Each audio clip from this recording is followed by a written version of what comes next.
Start start చేస్తున్నా చూడండి. మనం సెవెంత్ క్వశ్చన్ ఫస్ట్ చేద్దాం. పెద్ద క్వశ్చన్ రెండు ఉన్నాయి, ఆ రెండు చేస్తాం అనుకో ఇంకా చిన్న క్వశ్చన్లు ఉంటాయి. ఆ మిగతా ఇన్ని ఆరు అన్నాను కదా, ఇప్పుడు 7 ఉన్నాయి. ఇప్పుడు ఇప్పుడు చెప్పదాను. ఏం బతుకులరా బాబు.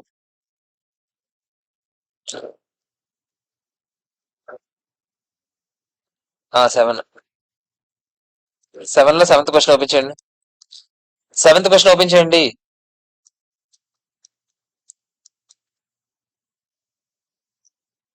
ఓపెన్ చేశారా? అదేంటో చూడండి, క్వశ్చన్ ఏంటో. Summarised balance sheets of PN ఇచ్చాడు, ఎస్ఆర్ ఇచ్చాడు. ఓకే, ఇద్దరు ఉన్నారంట. ఓకే, అంత బానే ఉంది. మనకి డైరెక్ట్ గా ఎవరెవరిని ఎక్వైర్ చేసుకున్నారు ఏం చెప్పకపోయినా కూడా ఇండైరెక్ట్ గా మనం తెలుసుకోవచ్చు ఎవరెవరి తల్లి. ఎవరు చెప్పగలరా చెప్పండి? ఎందుకంటే ఇక్కడ చూడండి, ఇన్వెస్ట్మెంట్ ఇన్ ఎస్ఆర్ అని ఉందా, ఎవరి దాంట్లో ఉంది? పిఎన్ దాంట్లో ఉందంటే దాని మీనింగ్ ఏంటి? పిఎన్ ఎస్ఆర్ ని ఎక్వైర్ చేసుకున్నాడు, కానీ ఎంత ఎక్వైర్ చేసుకోండి మనకు తెలియదు. ఎక్కడైనా చెప్పుండాలి మరి ఎంత పర్సెంటేజ్ స్టేక్ ఉందో, అంతేనా కదా చెప్పండి. తర్వాత కింద చూస్తే PN acquired 70% equity shares of SR అని చెప్తాడు క్లియర్ గా. అంటే పిఎన్ దగ్గర 70% ఉందంటే ఎన్సీఏ ఎంత ఉన్నారు? 30% ఉన్నారు. ఈ మాత్రం మనకి ఎలుగుండాలి. Retain earnings of SR showed a credit balance of 93,600 as on 1st April 2019. ఇప్పుడు మనకి ఎప్పుడు డేట్లు ఇవి? 31st March 20 అంటే 1st April 19 బ్యాలెన్స్ ఇచ్చాడు. మనం ఎక్వైర్ చేసుకుంది ఎప్పుడు? 1st October 19. అంటే సింపుల్ గా చెప్పండి, ఇయర్ మధ్యలో మళ్ళీ సేమ్ ఇందాకలాగానే. అంతేనా కదా చెప్పండి. Out of which 12% dividend was paid on 15th December. అంటే డివిడెండ్ పే చేశారు మధ్యలో. మనం ఏం చేస్తాం చెప్పండి? డివిడెండ్ పే చేస్తే ఎక్కడ ఎక్కడ లేస్తే అక్కడ యాడ్ పోస్ట్, అదే మన అవతల వాళ్ళ పోస్ట్ అక్విజిషన్ ప్రాఫిట్స్ కి యాడ్ బ్యాక్ చేస్తాం. అసలు అలా చేయము. మనం ఏం చేస్తాం అంటే first closing balance of profits ఏదైతే వచ్చిందో దానికి యాడ్ బ్యాక్ చేస్తాము. దాన్ని బట్టి టైం రేషియోలో డివైడ్ చేసుకుంటాం. అంతేనా కదా చెప్పండి. తర్వాత మన దాంట్లో మాత్రం ఏం చేస్తాము? తగ్గిస్తాం. ఎన్సీఏ కూడా ఉంది కాబట్టి వాళ్ళ షేర్ వాళ్ళ దాంట్లో ఏం చేయాలి చెప్పండి? తగ్గించాలి. అరే సేమ్ క్వశ్చన్ రిపీటెడ్ రా. Land and building, inventory, trade payables first చేసాం కదా ఈరోజు question. Fair value of machinery ఇచ్చాడు, ఇన్వెంటరీ అలాగే ఉండిపోయింది, అదర్ రిజర్వ్స్ సేమ్ ఉన్నాయి. సేమ్ డిటో క్వశ్చన్ లో ఉంది. మొత్తం యాస్టీస్ క్వశ్చన్ రా బాబు. యాస్టీస్ క్వశ్చన్ ఫస్ట్ చేసిన క్వశ్చన్. ఓకేనా కదా? ఈరోజు చేసిన రెండు క్వశ్చన్లు చేసామా స్టార్టింగ్ లో? అందులో రెండో క్వశ్చన్, ఫస్ట్ క్వశ్చన్ కి సెకండ్ క్వశ్చన్ తేడా ఏం చెప్పండి? సెకండ్ క్వశ్చన్ ఎన్సీ ఉంది, అదే క్వశ్చన్. ఓకేనా కదా చెప్పండి. సో అటు తిప్పి ఇటు తిప్పి, ఎందుకంటే ఇవి ఆర్టీపీ ఎంటీపీ క్వశ్చన్లు కదా, సో ప్రీవియస్ పేపర్ అవే వస్తుంటాయి కాబట్టి అవే వచ్చి. ఓకేనా? అరే నేనేం చెప్పట్లేదు అనుకోకండి రా బాబు, same question, as it is question. మళ్ళీ సావగొడతారు నాకు. ఇది చూద్దాం, 8th one. ఇది కొంచెం కొత్త క్వశ్చన్, సో జాగ్రత్త చూడండి. On 1st April 2017, A Limited acquired 80% of share capital of S Limited. Okay, తల్లి ఎవరు? ఏ. పిల్ల ఎవరు? ఎస్. స్టేక్ ఎంత? 80. ఎన్సీ ఎంత? 20. On acquisition date the share capital and reserves and surplus ఇచ్చాడు. ఎందుకు ఇచ్చుంటాడు? నెట్ అసెట్స్ కనుక్కోవాలంటే share capital plus reserves and surplus plus or minus fair value changes కూడా ఉండొచ్చు. ఇంకా A limited paid cash consideration ఎంత ఇచ్చామంట? 10 lakhs. Additionally 2 lakhs equity shares కూడా ఇచ్చామంట. ఈసారి స్టేట్మెంట్ ఆఫ్ చేంజెస్ ఇన్ ఈక్విటీలో మనం ఇచ్చిన కన్సిడరేషన్ లో షేర్స్ కూడా ఉన్నాయనే ముక్క మీరు గుర్తుపెట్టుకోవాలి. ఆ 2 lakhs షేర్ నామినల్ వాల్యూ ఎంత అంట? 1 రూపీ అంట. కానీ నేను ఎంతకి ఇచ్చానంట? 1.8 కి. అదే మన పర్చేస్ కన్సిడరేషన్ అప్పుడు టు క్యాష్ అని రాకుండా ఇక్కడ ఏమొస్తుంది? To share capital to securities premium అని వస్తుంది. నేను ఒకసారి ఫస్ట్ కన్సిడరేషన్ లెక్కెడుతున్నా. పర్చేస్ కన్సిడరేషన్ నాకు చెప్తారా ఒకసారి? ఏమేమి ఇచ్చాడు? క్యాష్ ఎంత ఇచ్చాను? 10 lakhs క్యాష్. ఇంకా షేర్స్ ఎంత ఇచ్చాను? ఎంత షేర్స్ ఇచ్చాను? 2 lakhs షేర్స్ ఇంటూ 1.8 అయినా? అందులో సెక్యూరిటీస్ ప్రీమియం కూడా ఉందిలే. మొత్తం కలిపి చెప్పండి, 2 lakhs ఇంటూ 1.8 అయినా కాదా? ఎంత? 3,60,000 షేర్స్ ఇచ్చాను. ఈ షేర్స్ లో చూడండి, 2 lakhs ఏమో షేర్ క్యాపిటల్ అకౌంట్ కి వెళ్తుంది, 1,60,000 ఏమో సెక్యూరిటీస్ ప్రీమియం కి వెళ్తుంది. ఇది ఓకే కదరా? నెక్స్ట్ ఇంకేమిచ్చాం? It was also agreed A limited would pay further sum of 5 lakhs after 3 years. అంటే ఇది ఏ కన్సిడరేషన్ చెప్పండి? డిఫర్డ్ అవ్వచ్చు, కంటింజెంట్ అవ్వచ్చు. కండిషన్ పెట్టుంటే కంటింజెంట్, నార్మల్ గా ఏం చెప్పకుండా చెప్పుంటే డిఫర్డ్ కన్సిడరేషన్. ఏం చెప్పామో మనం? కండిషన్ ఏం చెప్పలేదు. అంటే ఇది ఏం కన్సిడరేషన్ చెప్పండి? Deferred consideration. మనం ఏ వాల్యూకి రికగ్నైజ్ చేయాలి చెప్పండి? Present value. గుర్తుందా? ప్రెసెంట్ వాల్యూ ఇచ్చాడు కదా ఫ్యాక్టర్ 10% అని. 3 years ఫ్యాక్టర్ కూడా ఆడే ఇచ్చాడు 0.75. డైరెక్ట్ గా మనం ఏం చేస్తాం చెప్పండి? 5 lakhs ఇంటూ 0.75. అంతేనా? డిఫర్డ్ కన్సిడరేషన్ ఎంత? 5 lakhs ఇంటూ ఎంత చెప్తారా? అందరికి ఇది ఓకే కదా? ఇది దేనికి చూపిస్తా చెప్తారా నాకు ఈ అకౌంట్? ఇక పైన బుక్స్ లో ఈ డీసీ డిఫర్డ్ కన్సిడరేషన్ ఏదైతే ఉందో అది కరెంట్ లయబిలిటీ లాగా కనిపిస్తుంది. ప్రతి ఇయర్ ఎండింగ్ ఏమవుతుంది చెప్పండి? ఇంట్రెస్ట్ యాడ్ అవుతుంది. గుర్తుందా? బిజినెస్ కాంబినేషన్ అప్పుడు డిస్కస్ చేసాము, అదే జరుగుతుంది. ఓకే, కరెంట్ లయబిలిటీ కాదు. ప్రస్తుతానికి ఇది ఏ లయబిలిటీ అవుతుంది చెప్పండి? నాన్ కరెంట్ లయబిలిటీ అవుతుంది. ఎందుకు చెప్పండి? ఇయర్ స్టార్టింగ్ లో 3 years తర్వాత కదా పే చేస్తానన్నాను. ప్రస్తుతానికి non current liability. After 2 years తర్వాత ఏమవుతుంది చెప్పండి? నాన్ కరెంట్ నుంచి కరెంట్ క్లాసిఫై అయిపోతుంది. ఎందుకంటే 1 year కన్నా తక్కువలో పే చేస్తామంటే అప్పుడు కరెంట్ లో చూపిస్తాం. అంతేనా కాదా చెప్పండి? అంటే ఆ క్లాసిఫికేషన్ కూడా అంత ఇంపార్టెంటా అంటే ఇంపార్టెంట్. ఈ సమ్మలో అదే ఉంటది. ఈ సమ్మలో అదే నాకు గుర్తొచ్చింది. ఈ సమ్ ఏంటో, ఈ సమ్ దాని మీద తిరుగుతుంది. ఒకసారి చూడండి. Shares and deferred consideration have not been recorded by A limited. Obviously వాడు రికార్డ్ చేయలేదు. వాడు సొంతంగా వాడి సొంతం మాత్రం వాడు రికార్డ్ చేసుకున్నాడు ఓకేనా? వాడు రికార్డ్ చేసుకోలేదు. అయినా కూడా మనం రికార్డ్ చేసుకుంటాం లేదా? అసలు ఆడు ఏం చేసాడో మనకు వదిలేయండి. మనం చెయ్యాలా లేదా చెప్పండి? ఏవి ఇచ్చినా కూడా మనం చెయ్యాలి. అంతేనా కదా చెప్పండి? యాక్చువల్గా సొంత బుక్స్ లో కూడా చేయాలి. చేయరండి, అంతే కదా? ఏ లిమిట్? ఇప్పుడు నేను షేర్స్ ఇచ్చానంటే నా షేర్ క్యాపిటల్ మారుతుందా లేదా చెప్పండి? అంతేనా కదా? మరి నేను రికార్డ్ చేయాలి. ఆడు చేయలేదంట. ఓకే, ఇలా రకరకాలు ఇచ్చాడు అడివి. ఈ చిన్న క్వశ్చన్ లో ఉంది. On the date of acquisition fair value of S limited plant exceeds its book value by 2 lakhs. అంటే ఇందాకలా మనం అనుకున్నాం కదా నెట్ అసెట్స్ లెక్కెడదామని. నెట్ అసెట్స్ ఎంత అనుకున్నాం చెప్పండి? Share capital plus reserves and surplus plus or minus fair value changes. Share capital ఇచ్చినట్టున్నాడు. అక్విజిషన్ టైంలో share capital reserves and surplus 5 lakh plus 1,25,000 అయినా కాదా చెప్పండి? అంతేనా కాదారా? 6,25,000 అయినా కాదా? 6,25,000 కి ప్లస్ ఫెయిర్ వాల్యూ ఇప్పుడే ఇంక్రీజ్ అయిందని చెప్పారు. అంతా 2 lakhs ఇంక్రీజ్ అయిందని చెప్పానా లేదా చెప్పండి? 2 lakhs అంటే ఎంత చెప్తారా? ఇదేనా నెట్ అసెట్స్? అంతేనా కాదా?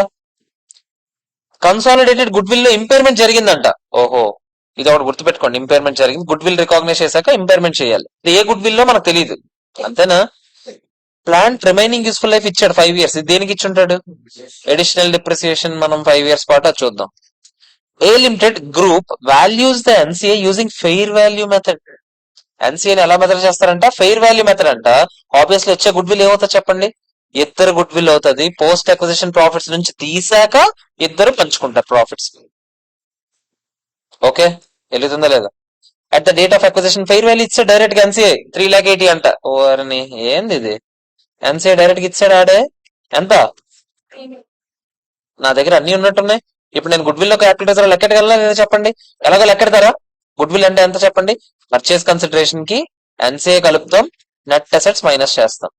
ఎంత చెప్తారు? పర్చేస్ కన్సిడరేషన్ ఎంత? ఇదంతా 3 కలిపితే 16,35,000. అంతేనా కదా చెప్పండి? 17,35,000. 17,35,000 ప్లస్ ఎన్సీఏ ఎంత? 3,80,000. 17,35,000 ప్లస్ 3,80,000 మైనస్ నెట్ అసెట్స్ ఎంత? 8,25,000. అంటే గుడ్ విల్ ఎంత చెప్తారా? 12,90,000 గుడ్ విల్. కాకపోతే ఈ గుడ్ విల్ ఎవరిది? ఫుల్ గుడ్ విల్ ఇది. ఓకేనా? దీంట్లో ఇంపైర్మెంట్ జరిగిందంటే అది కూడా రాసేస్తాను ఇక్కడ. జస్ట్ మీకు ఇంపైర్మెంట్ ఎంత జరిగింది? ఇంపైర్మెంట్ ఏదో జరిగింది కదా, 2,58,000 జరిగిందా లేదా చెప్పండి? అంటే క్లోజింగ్ గుడ్ విల్ ఎంత ఉంటుందో చెప్తారా? 10 lakh. ఇది క్లోజింగ్ గుడ్ విల్. ఒప్పుకుంటారా లేదా చెప్పండి? ఈ ఇంపైర్మెంట్ తీసుకెళ్ళి ఎక్కడ వేస్తారో కూడా చెప్తారా? పోస్ట్ అక్విజిషన్ ప్రాఫిట్స్ లో వేస్తాను. బాన్ బై ఎవరో చెప్తారా? Borne by parent and NCA. అంతేనా? నెక్స్ట్ అయిపోయిందా question? You are required to prepare consolidated balance sheet. అంతేనా? వేసేద్దామా స్టార్టింగ్ నుంచి? ఫస్ట్ మనం ఎప్పుడైనా ఏ క్వశ్చన్ అయినా మనం ఏమనుకున్నాం? బ్యాలెన్స్ షీట్ వేసేద్దాం. లైన్ గా చెప్తారా ఒక్కొక్కటి? అసలు ఎప్పుడు అక్విజిషన్ జరిగింది చెప్పండి? 1st April 2017 అక్విజిషన్ జరిగింది. అది ఇందాక క్వశ్చన్ అమ్మా. 1st April 2017 అక్విజిషన్ జరిగింది. జాగ్రత్తగా చూడండి. కన్సాలిడేషన్ ఎప్పుడు కడుగుతున్నాడు చూడండి? 31st March 2019. ఒళ్ళు దగ్గరెట్టుకొని ఇది ఆన్సర్ చేయాలి.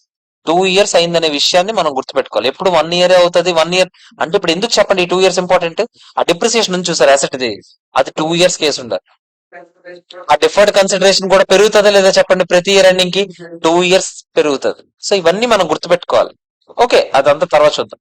ప్రస్తుతానికి మనం స్టార్టింగ్ నుంచి చూద్దామా. మనం ఫస్ట్ ఏం చెప్తారు మీరు? ఆ ఇదా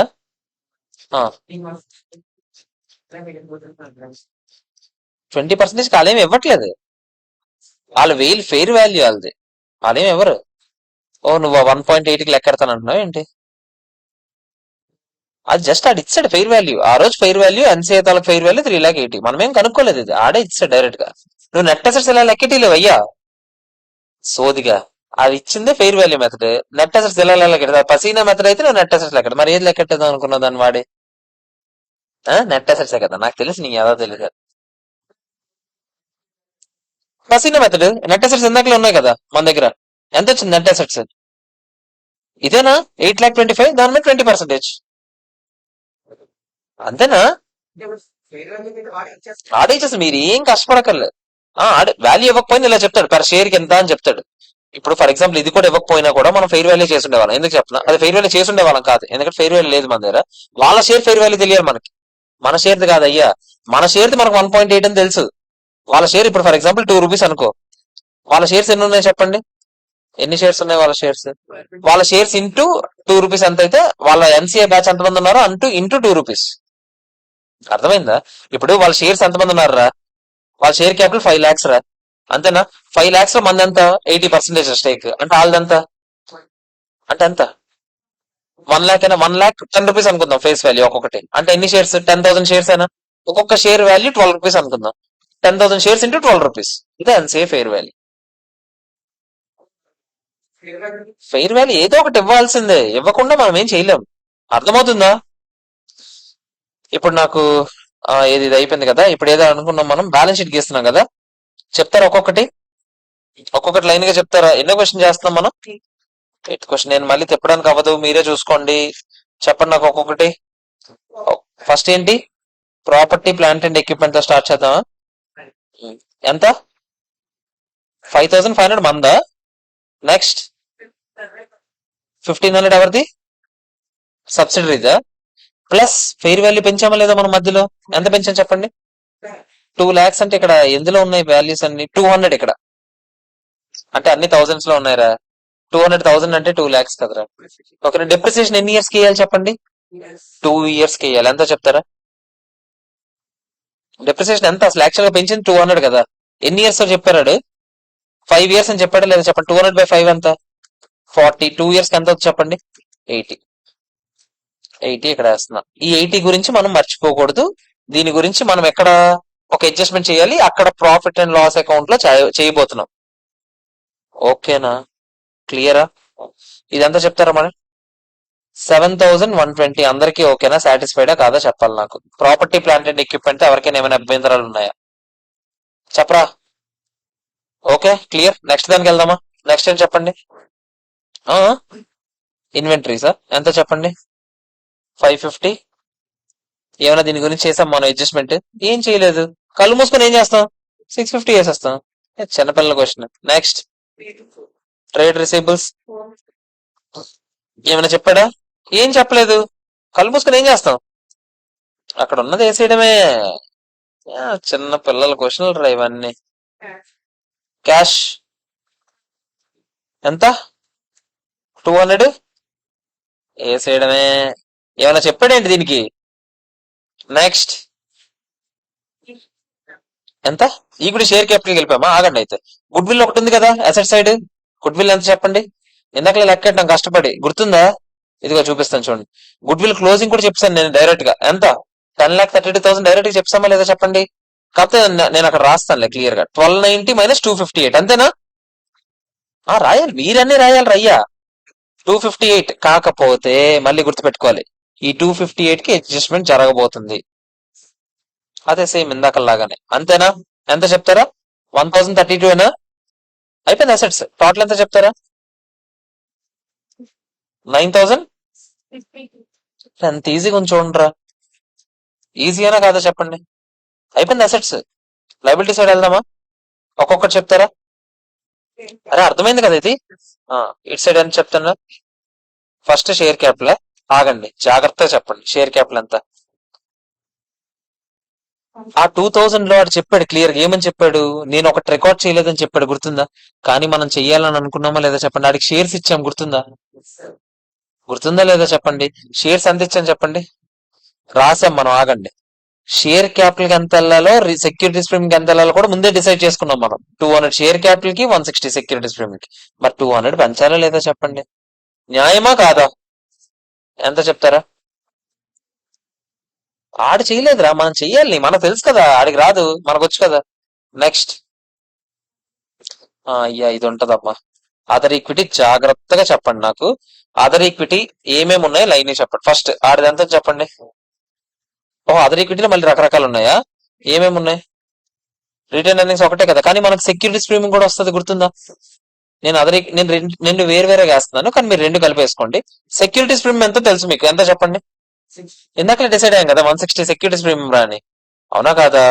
సెక్యూరిటీస్ ప్రీమియం ఈజీ, కాకపోతే రీటైన్ ఎర్నింగ్స్ ఉంది కదా. ఆగండి ఆగండి ఆగండి. రీటైన్ ఎర్నింగ్స్ నేను ఒక వర్కింగ్ నోట్ వేసుకోనా. రీటైన్ ఎర్నింగ్స్ ఫస్ట్ మంది ఎంత చెప్పండి, ఓన్లీ మంది 1400 మందా, అంతేనా కదా చెప్పండి. జాగ్రత్త చెప్పండి రా. ఇక్కడ చూడండి 1400 రీటైన్ ఎర్నింగ్స్ లో ఏమేమి యాడ్లు ఏమేమి లెస్ లో చూద్దాం. ఫస్ట్ మీకు గుర్తుంటే ఈ 2 ఇయర్స్ పాటు డిప్రిసియేషన్ ఇది మంది కదా, ఇది ఓన్లీ, అంతేనా కదా చెప్పండి. మన బుక్స్ లో మనం ఏమైనా చేయాల్సి ఉన్నాయా, ఓన్లీ మనది, మన దాని గురించి. ఇంట్రెస్ట్ ఒకటి వేయాలి గుర్తుందా, డిఫర్డ్ కన్సిడరేషన్, అవునా కదా చెప్పండి. ఇక్కడ గుర్తుందా, ఇక్కడ ఒక 80 ఏదది, అది ఇంకెక్కడ వేయలేదు, అదేదది, ఇదే కదా 3,75,000 అయినా కదా చెప్పండి. దాని మీద ఇంట్రెస్ట్ పడుతుందా లేదా, ఎంత చెప్తారా నాకు. 3,75,000 అంటే 375 ఏనా. ఫస్ట్ ఇయర్ లో 10% పడుతుంది, నెక్స్ట్ ఇయర్ లో దాని మీద ఇంకో 10% పడుతుంది. ఈ 2 ఇయర్స్ కలిపి ఎంత పడిందో చెప్తారా, మొత్తం కలిపి చెప్పేస్తున్నారా మీరు. 2 ఇయర్స్ ఎంత, 4 lakh, అది మైనస్ 375. ఇంట్రెస్ట్ ఒకటే చెప్పండి నాకు, ఓన్లీ ఇంట్రెస్ట్ పోర్షన్ ఎంత అని అడుగుతున్నాను. ఈ రెండు కలిపి ఎంత, 75. ఇదేనా కాదా చెప్పండి ఇంట్రెస్ట్, ఒప్పుకుంటారా లేదా చెప్పండి.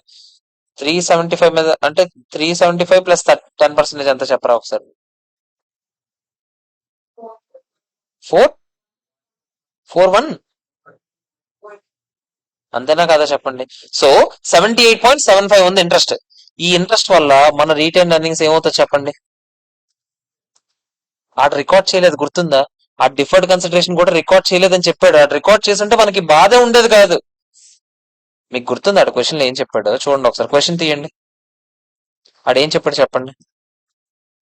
The shares and deferred consideration have not been recorded. మనం రికార్డ్ చేయాలా లేదా చెప్పండి, ఆడు చేయకపోయినా కూడా, అందుకే రాస్తున్నాను నేను, ఓకేనా. నెక్స్ట్ ఇంకా చెప్పండి. సబ్సిడరీ కంపెనీ పరిస్థితి ఏంటో చూద్దాం అసలు. ఇది మన మన దాంట్లో మనం చేసిన పెంట, అంతేనా. ఇది ఓన్లీ మనకి మాత్రమే ఎఫెక్ట్ అవుతుంది. సబ్సిడరీ కంపెనీ ఏం సంపాదించిందో చెప్పండి 2 ఇయర్స్ కాలంలో. Subsidiary company opening reserves and supplies అంతా ఎక్వైర్ చేసుకున్న రోజుల్లో 125 ఏనా, ఎక్వైర్ చేసుకున్న రోజుల్లో దానిది 125 ఏనా కాదా చెప్పండి. ఇక్కడ రాస్తున్నాను చూడండి, క్వశ్చన్ లో స్టార్టింగ్ లో ఇచ్చాడు చూడండి, అంతేనా కాదా. మరి ఇప్పుడు 2 ఇయర్స్ కాలం అయ్యాక దాని క్లోజింగ్ రిజర్వ్స్ అండ్ సర్ప్లస్ ఎంత ఉందో చెప్తారా. క్లోజింగ్ రిజర్వ్స్ అండ్ సర్ప్లస్ ఎంత ఉందో చెప్తారా, ఎంత, 300 అయినా కాదా చెప్పండి. అంటే ఈ మొత్తం 2 ఇయర్స్ ఈ 2 ఇయర్స్ కాలం కలిపి ఎంత పెరిగిందిరా అంటే మీరు ఏం చెప్తారు చెప్పండి. 175 పెరిగిందని చెప్తారు, ఒప్పుకుంటారా లేదా చెప్పండి, అంతేనా కాదా. ఈ 175 2 ఇయర్స్ కాలంలో పెరిగిందంటే ఈ 175 లో ఇంకేమేం పెంటలు చేయాలి మీకు గుర్తుందా. గుడ్ విల్ ఒకటి చేయాలి, డెప్రిసియేషన్ ఒకటి చేయాలి, అంతేనా. ఇంకే ఈ రెండే చెప్పరా. డిఫర్డ్, అది నా దాంట్లో కదా. నేను అడుగుతుంది సబ్సిడరీ కంపెనీకి ఎక్స్ట్రాగా వాళ్ళ దాని నుంచే కదా గుడ్ విల్ డిప్రిసియేషన్ తీసిన తర్వాత పంచుకుందాం అనుకున్నామా లేదా, ఎంత చెప్పండి. గుడ్ విల్ ఇందాక ఇంపైర్మెంట్ లాస్ ఎంత క్వశ్చన్ లో ఇచ్చాడు కదరా. 258 అనా. డిప్రిసియేషన్ ఎంత అనుకున్నాం 2 ఇయర్స్ కలిపి, ఇందాకలా లెక్కెట్టాం కదరా నాయన. 80 అనా కాదా డిప్రిసియేషన్, ఎంత చెప్తారా. లాస్ వస్తుంది ఎంత, 160, ఇంతేనా కాదా చెప్పండి. ఈ లాస్ ని ఎవరెవరు పంచుకోవాలి చెప్పండి, పేరెంట్ ఎన్సీ, అంతేనా కదా చెప్పండి. ఎవరెవరికి ఎంత షేర్ చెప్తారా. మంది ఎంత స్టేక్, 80% నాదా చెప్పండి ఎంత. 130.40 అక్కడ 32 అంతేనా కాదా చెప్పండి. ఓకేనా? మీకేం చెప్పాను? అరే మన తాలూకా రీటెండ్ ఎర్నింగ్స్ తో పాటు ఇది యాడ్ అవుతా లేదా మనకి ఇప్పుడు వాళ్ళ దాంట్లో షేర్ అంతా మనకి 130.4 అయినా కాదా చెప్పండి. ఈ 2 years కాలంలో నేను సంపాదించింది మొత్తం కలిపి ఎంత చెప్తాను? లాసా? సారీ ఫ్రెండ్స్, లాస్ మైనస్ చేయండి.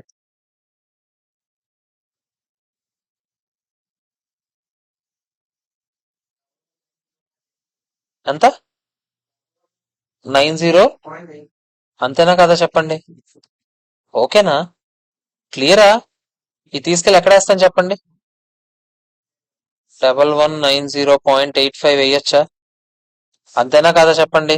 Next NCA. ఎన్సిఏ ఎంత చెప్తారా? ఆగండి, అక్కడే లెక్కెడుతున్నాం కదా, ఆగండి. ఎన్సిఏ ఓపెనింగ్ ఎంత ఆడే చెప్పాడు. ఓపెనింగ్ ఎన్సిఏ ఎంత? ఎన్సిఏ ఎంత ఓపెనింగ్? 380. 380కి ఇప్పుడే ఆడ పోస్ట్ అక్విజిషన్ షేర్ ఇచ్చాం కదా 32.6. మైనస్ కదా, లాస్ కదా, సరిపోయింది. లాస్ లాస్ లాస్, ఇది లాస్. లాస్ ఎంత? 347. ఇది నేను తీసుకెళ్ళి ఎక్కడ వేస్తాను చెప్పండి. ఓకేనా? నెక్స్ట్ ఇంకేమున్నాయి అసెట్స్, లైబిలిటీస్? ఏంటి కరెంట్ లైబిలిటీ? అది కరెంట్ అవ్వదు అది కరెంట్ లైబిలిటీ అయిపోద్ది ఇకపైన. అంతేనా? అంతేనా కదా చెప్పండి. 2 years అయిపోయింది కదా, దాని వాల్యూ ఎంత అవుద్దో చెప్తారా? ఎంత? ఇంకేం లేవండి కరెంట్ లైబిలిటీస్, అది ఒక్కటే కాదు కదా, మిగతా కూడా ఉండుంటాయి కదా. ముందు మిగతా చెప్పాను first. Current liabilities, non current liabilities ఏమైనా ఉన్నాయా? నాన్ కరెంట్ లైబిలిటీస్ ఏం లేవా? ఉన్నది కదరా. నాన్ కరెంట్ లైబిలిటీస్ ఎంత చెప్పండి. 3000 వాళ్ళ 400. అవేం మారేయండి? ఏం మారలేదు, అది అలాగే వేసేస్తాను కదా. అంతేనే కదా. లాస్ట్ కి ఇంకేం మిగిలింది? కరెంట్ లైబిలిటీస్ లో ఫస్ట్ ఏమేమి ఉన్నాయి చెప్పండి. 1250, 650 అది ఆల్వి. ఎక్స్ట్రాగా డిఫర్డ్ కన్సిడరేషన్ నేను చూపించాలి. డిఫర్డ్ కన్సిడరేషన్ ఎంత చెప్పండి. డిఫర్డ్ కన్సిడరేషన్ ఎంత? ఓపెనింగ్ ఎంత? డిఫర్డ్ కన్సిడరేషన్ ఓపెనింగ్ ఎంత? ఇదిగో ఇదే నా డిఫర్డ్ కన్సిడరేషన్. 375 అయినా, 3,75,000 అయినా కాదా చెప్పండి. దాని మీద ఇంట్రెస్ట్ తో కలిపి పెంచాను కదా. 375కి +10% +10% చేశానా లేదా? అది కరెంట్ అయిపోయింది. ఎందుకు కరెంట్ అయిపోయిందో మీకు అర్థమైందా? అదంతా చెప్పండి ఫిగర్. 453.75 అయినా కాదా చెప్పండి. ఇది ఎలా వచ్చిందనడానికి ఇక్కడ క్యాలిక్యులేషన్. ఓకేనా? ఇది డిఫర్డ్ కన్సిడరేషన్ అని చెప్తాను. ఎంత చెప్తారు ఇది? 2353.75 అయినా? అంతేనా కాదా? టోటల్ ఎంత చెప్తారా? 96. సరిపోయిందా? అర్థమైందా లేదా చెప్పండి. సో జాగ్రత్త చేస్తే ఫస్ట్ ట్రై లోనే ఈజీగా తెగిపోతుంది. అంతే కదా. అంతే. క్వశ్చన్ జాగ్రత్త చదువుకోవాలి. అరే చూడండి, ఆ డిఫర్డ్ కన్సిడరేషన్ యాక్చువల్ గా అయితే లెక్క ప్రకారం ఆ డ్రాస్ ఉండాల్సింది. ఆ డ్రాస్ ఉంటే మనకి బాధ ఉండేది కాదు, హ్యాపీగా అడిగిస్తుంట. కొంచెం మనకు కష్టపెట్టాలి కదా. అర్థమైందా లేదా చెప్పండి. ఓకేనా కాదారా? అరే రెస్పాండ్ అవ్వండి ప్లీజ్. ఓకేనా? ఇదేంటి ఫోటోసా? మీరు ఇక్కడ ఈ క్వశ్చన్ లో మీరు కొత్తగా చూసిన పాయింట్లు ఏమైనా ఉన్నాయంటే ఆ డిఫర్డ్ కన్సిడరేషన్ పాయింట్. లాస్ వచ్చింది ఎప్పుడు లేనిది. ఎప్పుడు ప్రాఫిట్ వచ్చేది, ప్రశాంతంగా అయిపోయేది. ఈసారి లాస్ వచ్చింది. అంతేనా కదా చెప్పండి. ఇదే ఫస్ట్ కాదా? ఇది కాదు, ఇది కాదు. పర్చేస్ కన్సిడరేషన్ లెక్క పెట్టాం. ఇంకా ఉంది ఇది. ఇదే ఫస్ట్. అరే అర్థమైందా? ఎందుకురా మాకు లాస్ట్ టైం కన్సల్టేషన్ అంత పట్టిందో నాకు అర్థం కావట్లేదు. లాస్ట్ టైం కూడా అలాగే అయింది. ఆ బిఫోర్ 2 times చెప్పాం. రోషిని వాళ్ళకి చెప్పాం ఫస్ట్ టైం. అప్పుడు ఫోన్ ఫస్ట్ టైం కాబట్టి అలా అయింది అనుకోవచ్చు. తర్వాత ఇంకో బ్యాచ్ మేబీ అంతే. తర్వాత ఇంకో బ్యాచ్ చెప్పినప్పుడు అంతే. ఇంకో బ్యాచ్ చెప్పినప్పుడు అన్ని చేపలు బాగా అయ్యాయి, కన్సల్టేషన్ తప్ప. తీసారు ఇది. ఇప్పుడు అన్ని ఫస్ట్ తెగిపోతున్నాయి. జూమ్ బ్యాకా? వాడికి కనిపిస్తుందా? లేదురా, రాదురా మొత్తం.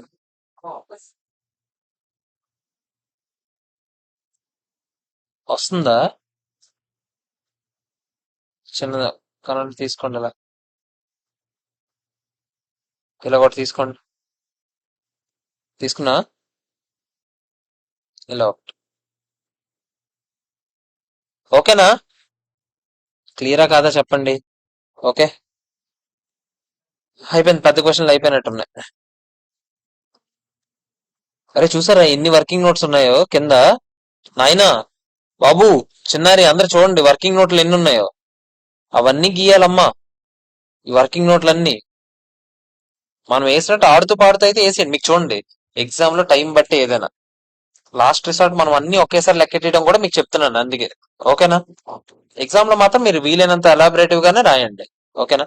ఫస్ట్ క్వశ్చన్ మీరు ఎప్పుడు జనరల్ గా అందరూ కన్సల్టేషన్ రాయొద్దు అంటారు, కానీ నా సజెషన్ ఏంటంటే ఫస్ట్ క్వశ్చన్ ఒకవేళ కన్సల్టేషన్ వచ్చింది అనుకోండి, మీరు బాగానే ఉంది పై పైన చూడడానికి, ఓకే అడ్జస్ట్మెంట్స్ వెలుగుతున్నాయి అని అనిపిస్తే కన్సల్టేషన్ ఫస్ట్ రాసేయండి, మంచి ఇంప్రెషన్. ఓకేనా? కానీ కొంచెమైనా తేడాగా ఉన్నది అనిపిస్తే వెనక్కి తోసేయండి.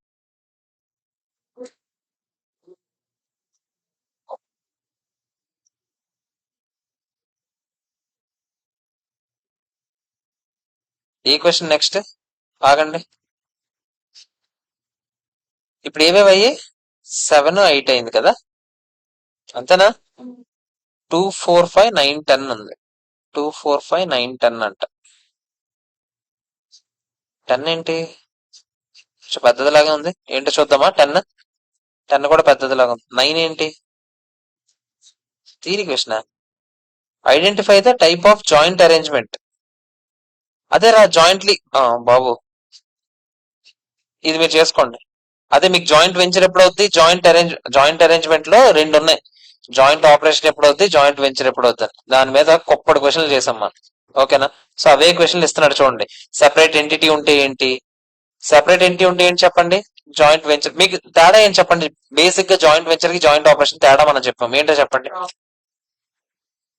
జాయింట్ ఆపరేషన్ అయితే ఎవరు వాళ్ళు రికార్డ్ చేసుకుంటారు, సెపరేట్ ఎంటిటీ ఏం ఫామ్ చేయరు జాయింట్ ఆపరేషన్ అంటే. ఓకేనా? సో వాళ్ళ తాలూకు షేర్స్ అన్ని వాళ్ళు రాసుకుంటారు అంతే, ఇంకేవి రికార్డ్ చేయరు. జాయింట్ వెంచర్ అలా కాదు, ఒక సెపరేట్ లీగల్ ఎంటిటీ ఉంటుంది. దాంట్లో మనకి ఎంతో కొంత నెట్ అసెట్స్ లో మనకి ఎంతో కొంత స్టేక్ ఇస్తారు. మన స్టేక్ ని మనం రికార్డ్ చేసుకుంటాం, అంతేనా కదా చెప్పండి. ఓకే,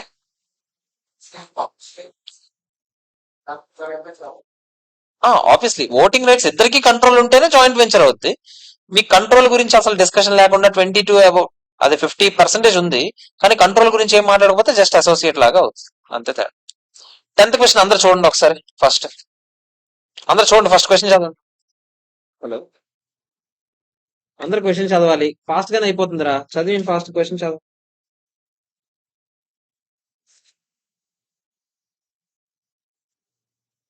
చిన్నదే క్వశ్చన్. చిన్నదే క్వశ్చన్. హలో, చెప్పండి.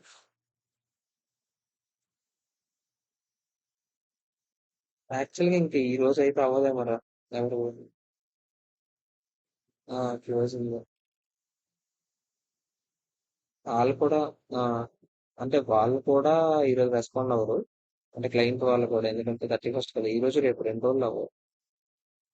ఆ తర్వాత ఒకవేళ నువ్వు అడుగు అంతలోపల నువ్వు వాళ్ళు కనుక్కొని చెప్పి అంత 8 months నేను కనుక్కుంటాను. ఓకేనా? ఓకేనా?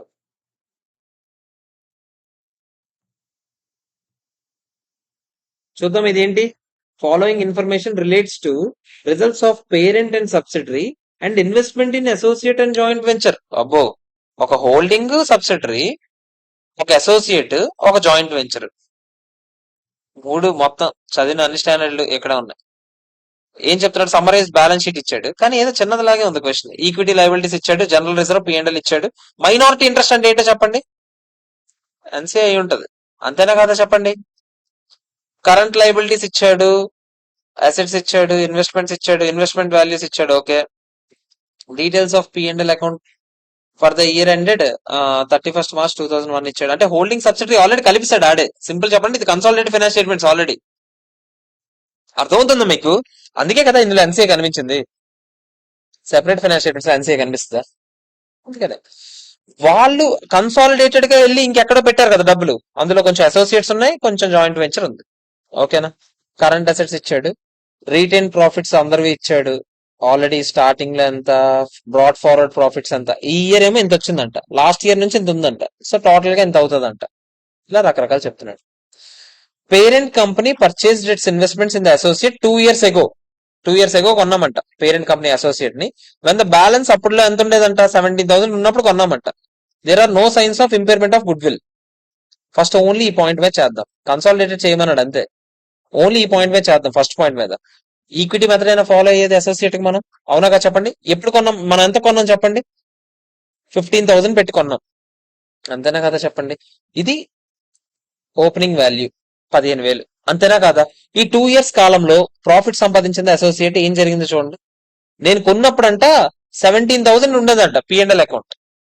నేను కొన్నప్పుడు ప్రాఫిట్స్ 17,000 ఉన్నాయంటే అసోసియేట్స్ తాలూకా ప్రాఫిట్స్ ఎంత, 17,000. షేర్ క్యాపిటల్ ఎంత, 40,000. నేను అడుగుతుంది ఏంట్రా, నేను కొనేటప్పుడు స్టార్టింగ్ లో 40,000 షేర్ క్యాపిటల్ ఉంది, 17,000 ప్రాఫిట్స్ ఉన్నాయి. సో నెట్ అసెట్స్ ఎంత ఉన్నట్టు? 40 + 17 57,000 కాదా చెప్పండి?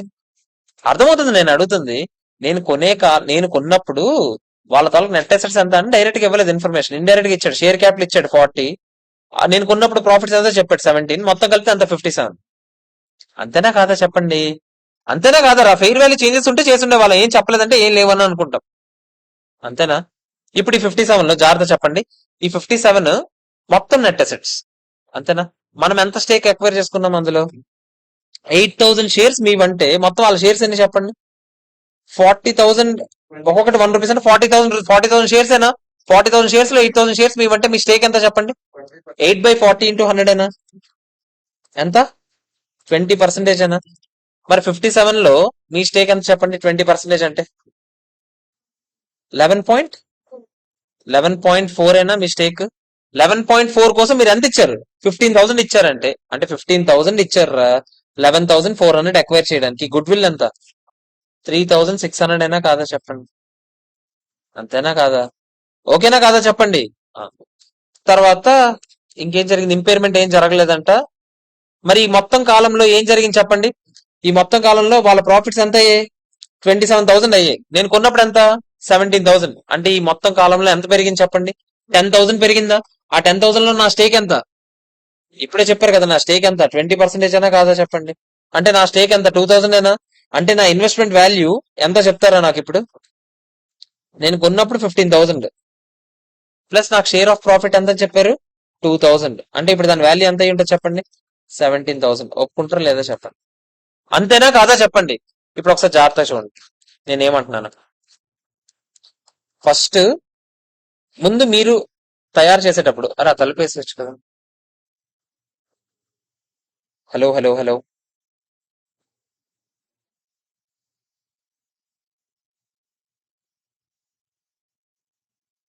మీరు నాకు చెప్పండి, అసోసియేట్స్ అంటే అసోసియేట్స్ ఏం ఫాలో అవుతాను చెప్పండి? Equity method. ఈక్విటీ మెథడ్ అంటే మీ షేర్ ఆఫ్ ప్రాఫిట్ ఎంత అని మీరు రికార్డ్ చేసుకుంటారు, అంతేనా కదా చెప్పండి? మీరేమైనా నెట్ అసెట్స్ మొత్తం చూపించేస్తారా? చూపించరు. మీ షేర్ ఆఫ్ ప్రాఫిట్ మాత్రమే మీరు చూపించుకుంటారు.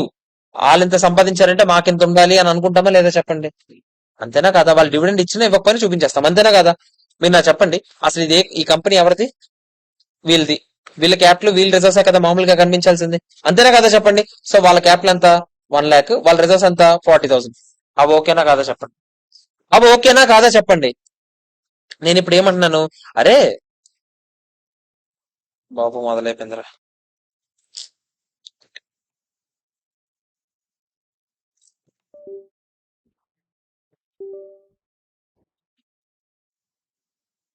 Hello hello hello, okay.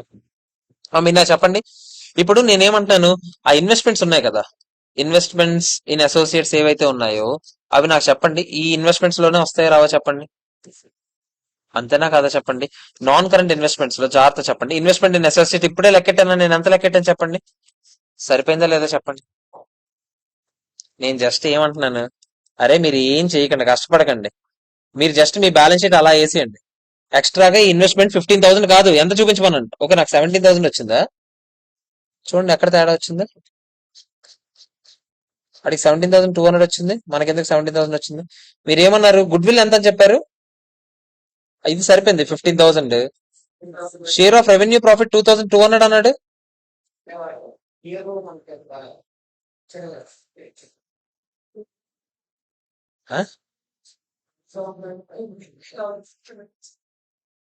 Good will మనకెంత వచ్చింది? మనక ఆడి 3,800 వచ్చిందా? ఎందుకు ఈ తేడాలు వచ్చాయి? ఎక్కడైనా మనం ఒక వాల్యూ తప్పేసాం ఏంటి? మనం గుడ్ విల్ ఎలా లెక్కెట్టాం? 15,000 అని లెక్కెట్టాం, అంతేనా? ఈ 11,400 ఎక్కడి నుంచి లెక్కెట్టాం మనం? వాళ్ళ తాలూకా నెట్ అసెట్స్ ఎంత అని. 40,000 ప్లస్ రిజర్వ్స్ అండ్ సర్ప్లస్ ఎంత అనుకున్నాం మనం? 17,000 అనుకున్నాం. ఎందుకంటే ఆడే ఇచ్చాడు కదా 17,000 2 years ఎగో అని. అంతే, 57 సరిపోయింది. 57 లో మన షేర్ ఎంత అన్నారు?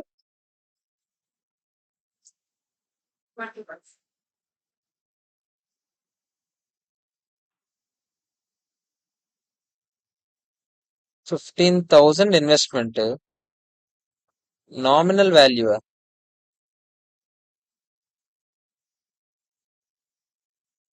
ఓకే, మీరు ఆ షేర్ క్యాపిటల్ 4 సరిపోయింది. ఇది 40,000.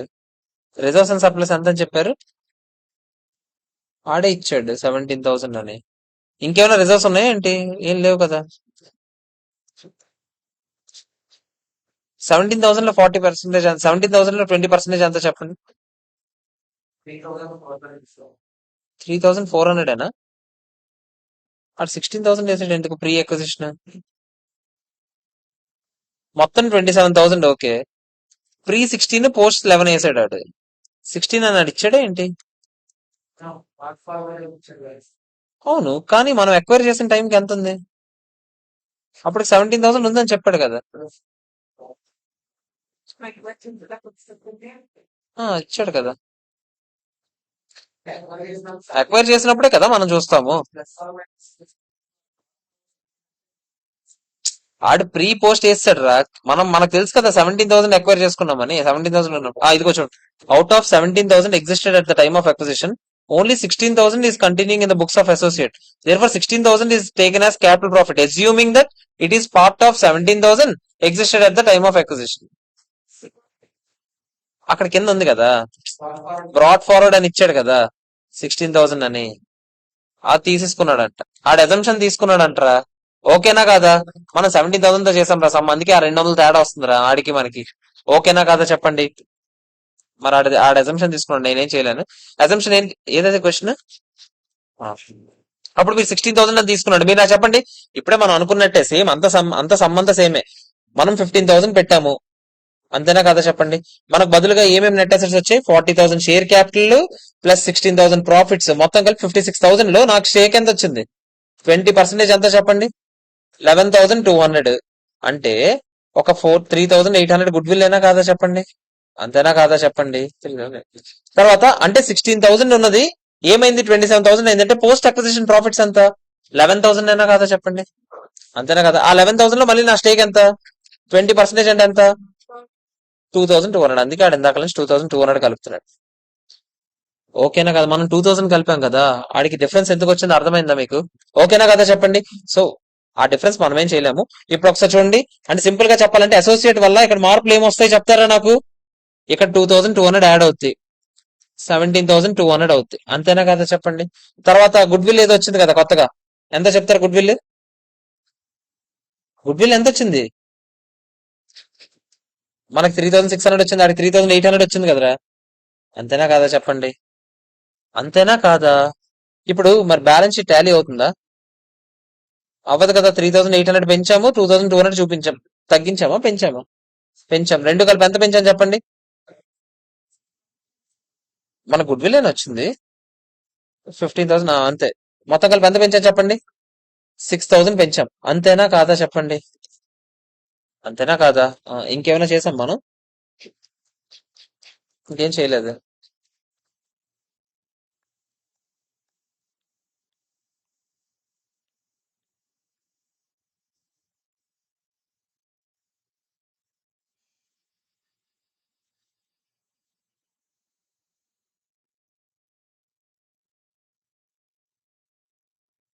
మనం ఎంట్రీ ఏమైనా వేస్తాము? మనకు ప్రాఫిట్ వాళ్ళ అసోసియేట్ షేర్ ఆఫ్ ప్రాఫిట్ నేను పంచుకుంటాను కదా. ఈ గుడ్ విల్ వచ్చినప్పుడు కూడా ఎంట్రీ ఏమని వేసి ఉంటాం. ఆ గుడ్ విల్ మనం సెపరేట్ గా రికార్డ్ చేయం, గుర్తుందా? అమ్మడి అమ్మ, మనం ఈక్విటీ మెథడ్ లో మీకు గుర్తుందా గుడ్ విల్ సెపరేట్ గా రికార్డ్ చేయకూడదని అనుకుంటాం. అది ఆల్రెడీ ఇన్వెస్ట్మెంట్ లో భాగంగానే ఉండిపోయిందని అనుకున్నామా లేదా? క్యాపిటల్ రిజర్వ్ వస్తే మాత్రం రికార్డ్ చేయాలని అనుకున్నామా లేదా చెప్పండి. మీకు గుర్తుందా? ఈక్విటీ మెథడ్ లో ఎంట్రీ అంటే చెప్పండి ఫస్ట్ నాకు. ఫస్ట్ ఇన్వెస్ట్మెంట్ పెట్టినప్పుడు ఇన్వెస్ట్మెంట్ క్యాష్ ఎంత? 15,000 ఎంత పెట్టాను నేను? 15,000 పెట్టాను, అంతేనా కాదా చెప్పండి. ఫస్ట్ ఎంట్రీ ఇది వేస్తాను, అంతేనా కాదా? నెక్స్ట్ ఎంట్రీ ఏం వేస్తాను చెప్పండి. ప్రాఫిట్స్ వాడిది నేను పంచుకుంటానా లేదా? వాటి పంచుకోవడం నేను ఏం వేస్తాను చెప్పండి ఎంట్రీ. వాడి షేర్ ఆఫ్ ప్రాఫిట్ పంచుకోవడానికి ఇన్వెస్ట్మెంట్ వాల్యూ పెంచుతానా? ఇన్వెస్ట్మెంట్ వాల్యూ పెంచుతానా లేదా? వాడి షేర్ ఆఫ్ పంచట్లేదు, వాడు ప్రాఫిట్ ఇచ్చేయట్లేదు నాకు. వాడు సంపాదించిన ప్రాఫిట్ లో నా షేర్ ఎంత నేను రికార్డ్ చేసుకుంటానా లేదా? అప్పుడు నా ఇన్వెస్ట్మెంట్ వాల్యూ పెరుగుతుందా? ఎంత పెరుగుతుందో చెప్పండి.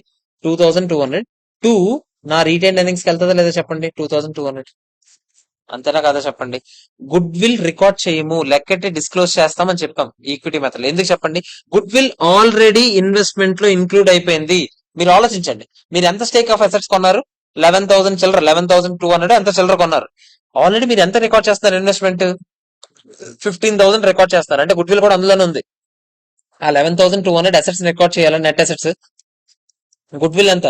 3,800, రెండు కలపండి. 15,000 అయినా కాదా చెప్పండి. ఆ 15,000 ఆల్రెడీ రికార్డ్ చేశాను కదా. ఆ 15,000 ఆల్రెడీ రికార్డ్ చేస్తే మళ్ళీ రికార్డ్ చేయాల్సిన అవసరం ఉందా? అందులో రెండు ఉన్నాయి. కానీ గుడ్ విల్ ఎందుకు సార్ మరి లెక్కెట్టారంటే చూపించమన్నాడు. మనం ఈక్విటీ మెథడ్ లో అది మాట్లాడాము. ఓకేనా కాదా చెప్పండి. సో ఇప్పుడు నేనేమన్నాను? రీటైన్ ఎర్నింగ్స్ మార్చమన్నాను, నాన్ కరెంట్ ఇన్వెస్ట్మెంట్ అదే ఇన్వెస్ట్మెంట్ మార్చమన్నాను, అంతేనా? సో మీరు ఏం చేస్తారు? ఇక్కడ ఒక 2,200 యాడ్ జరిగింది. మీకు చూడండి రా నాయన, ఇక్కడ 2,200 యాడ్ చేశాను రా. మన జనరల్ రిజర్వ్ ఉంది కదా, అదే ప్రాఫిట్ అండ్ లాస్ అకౌంట్ ఉంది కదా, ఇక్కడ ఒక 2,200 వెళ్తాను. బ్యాలెన్స్ షీట్ టాలీ అయిపోతే లేదా చెప్పండి. ఇప్పుడు నేను అసోసియేట్ మొత్తాన్ని రికార్డ్ చేయను అయ్యా. నేను ఓన్లీ ఇదిగో ఇక్కడ 2,200, ఇక్కడ 2,200 నా టాలీ అయిపోతే లేదా చెప్పండి. Balance sheet good will notes to accounts లో మాత్రమే చూపిస్తాము. ఓకేనా కాదా చెప్పండి. అర్థమైందా లేదా? ఇది ఈక్విటీ మెథడ్ లో మనం మాట్లాడింది.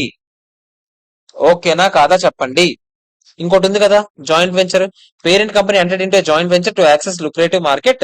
It was setup so and so and 50% of voting power. ఆ జాయింట్ వెంచర్ అని చెప్తున్నాడు. జాయింట్ వెంచర్ కూడా మనం ఏ మెథడ్ ఫాలో అవుతాం చెప్పండి? ఈక్విటీ మెథడే ఫాలో అవుతాం, అంతేనా కదా. సేమ్ ఇప్పుడు ఎలా లెక్కటం అలాగే లెక్కడదాం. ఆడిది కూడా చెప్పండి నాకు ఒకసారి. సేమ్ ఆడిది కూడా అక్విజిషన్ టైంకి ఏమనుకుంటాం చెప్పండి. ఇక్కడ ఇచ్చాడు కదా బ్రాడ్ ఫార్వర్డ్ ఎంత? 60,000 అనుకుందామా లేదా చెప్పండి. వాడి షేర్ క్యాపిటల్ కూడా ఎంత చెప్పండి. వాడి షేర్ క్యాపిటల్ 10,000 ఉందా లేదా? అంతేనా కదా చెప్పండి. 10,000 ప్లస్ 60,000 మొత్తం కలిపి ఎంత చెప్తారా? 70,000 లో మీ స్టేక్ ఎంత చెప్తారా? 50% ఏనా అంటే ఎంత చెప్తారా? 35,000 అయినా కాదా చెప్పండి. అంతేనా కాదా చెప్పండి. 35,000 మీ స్టేక్. ఓకేనా కాదా చెప్పండి. అదేనా బ్రాడ్ ఫార్వర్డ్. మీరు నాకు చెప్పండి, 35,000 మీ స్టేక్ అయితే మళ్ళీ ఇది కూడా లెక్కటాలా లేదా చెప్పండి. మళ్ళీ సేమ్ దాంట్లో గుడ్ విల్ ఎంత వస్తుందో చెప్తారా? మనకు ఆ కంపెనీలో ఎంత స్టేక్ ఉందో, ఓటింగ్ పవర్ 50% ఉంది. స్టేక్ ఎంత చెప్పండి? 5,000 షేర్స్ ఉన్నాయి మన దగ్గర, అంతేనా కాదా చెప్పండి. 5,000 షేర్స్ అవుట్ ఆఫ్ ఎన్ని షేర్స్? 10,000 షేర్స్ అంటే 50% స్టేక్, అంతేనా కాదా చెప్పండి. సరిపోయింది. దానికి ఏమన్నా ఎంత ప్రాఫిట్స్ ఉన్నాయి నేను ఎక్వైర్ చేసిన టైంకి అని చెప్పాడా?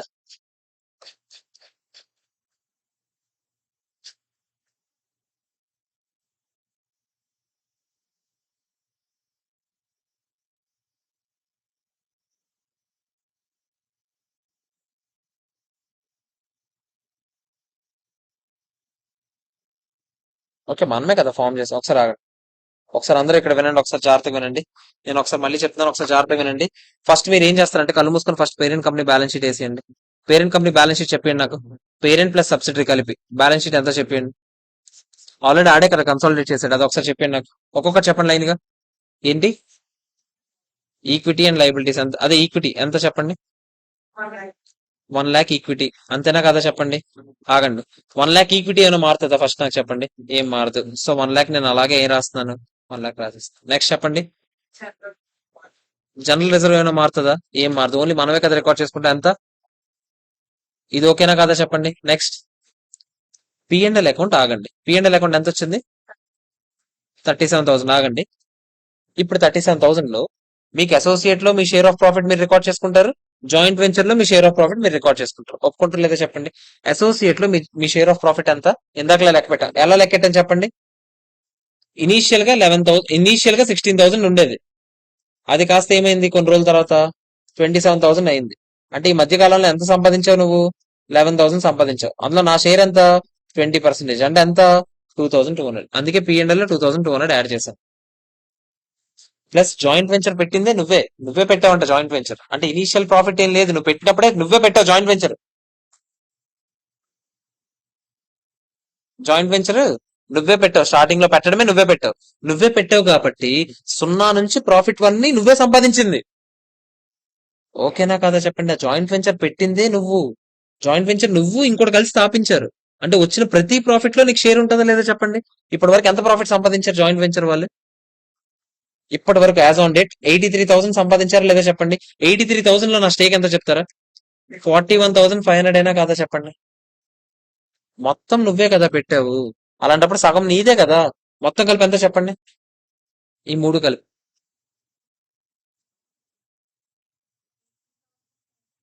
ఎంత వచ్చింది? ఎన్నో క్వశ్చన్ చేస్తున్నాం మనం? ఎంత వచ్చింది? 10th question.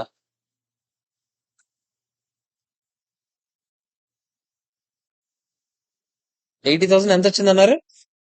700. 80,700 అయినా కాదా చెప్పండి. అంతేనా కాదా? తర్వాత ఇంకేమైనా ఉన్నాయా లైబిలిటీ సైడ్? మైనారిటీ ఇంట్రెస్ట్ అంటే ఎన్సీఏ, అది అలా రాసేయడమే కదా. దాంట్లో మనం ఏమైనా ఎన్సీఏ రికార్డ్ ఎంత? 20,000 డైరెక్ట్ రాసేయడమే. ఇంకా కరెంట్ లైబిలిటీస్ ఎంత? ఎంత? 20,000. ఇంకా ఏంటది? అదే దాందే చెప్పండి నాకు. ఎంత? హోల్డింగ్ అండ్ సబ్సిడీ అంతా 20,000. ఆగండి, ఇక్కడ ఎన్సీఏ వరకు అయిపోయింది. ఆగండి, ఇప్పుడు ఇంకా కరెంట్ లైబిలిటీస్ రికార్డ్ చేయాలి. అసోసియేట్ తాలూకు మనం ఇంకేం రికార్డ్ చేయం. ఎందుకు చెప్పండి. అసోసియేట్ మాత్రం ఇన్వెస్ట్మెంట్ అని చూపిస్తున్నామా లేదా ప్యారలల్ గా? అసోసియేట్ ఇన్వెస్ట్మెంట్ ఎంత చెప్తారా? ఇన్వెస్ట్మెంట్ ఎంత చెప్తారు అసోసియేట్ లో? 15,000 కి ప్లస్ 2,200 ప్రాఫిట్ యాడ్ చేశానా లేదా చెప్పండి. నేను ఒకేలాంటివి బ్యాలెన్స్ షీట్ లో ఎక్కడెక్కడ వేసానో చెప్తాను. ఇదంతా చెప్తారా? ఇది ఒప్పుకుంటారా లేదా చెప్పండి. కానీ జాయింట్ వెంచర్ అలా కాదు కదా. జాయింట్ వెంచర్ అంటే మీకు ఏం చెప్పాను నేను? వాళ్ళ తోలక నెట్ అసెట్స్ లో మీకు ప్రతి అసెట్ మీద స్టేక్ ఉంటుందా లేదా చెప్పండి. అంతేనా కాదా చెప్పండి. మరి అవన్నీ రికార్డ్ చేసుకోవాలా లేదా? జాయింట్ వెంచర్ లో మీకు ఏమేమి ఉన్నాయి చెప్పండి. జాయింట్ వెంచర్ నాకు ఇదంతా కరెంట్ లైబిలిటీస్ అంతా చెప్తారు. జాయింట్ వెంచర్ ఎంత ఉన్నాయి? 6,000. మీదంతా చెప్పండి.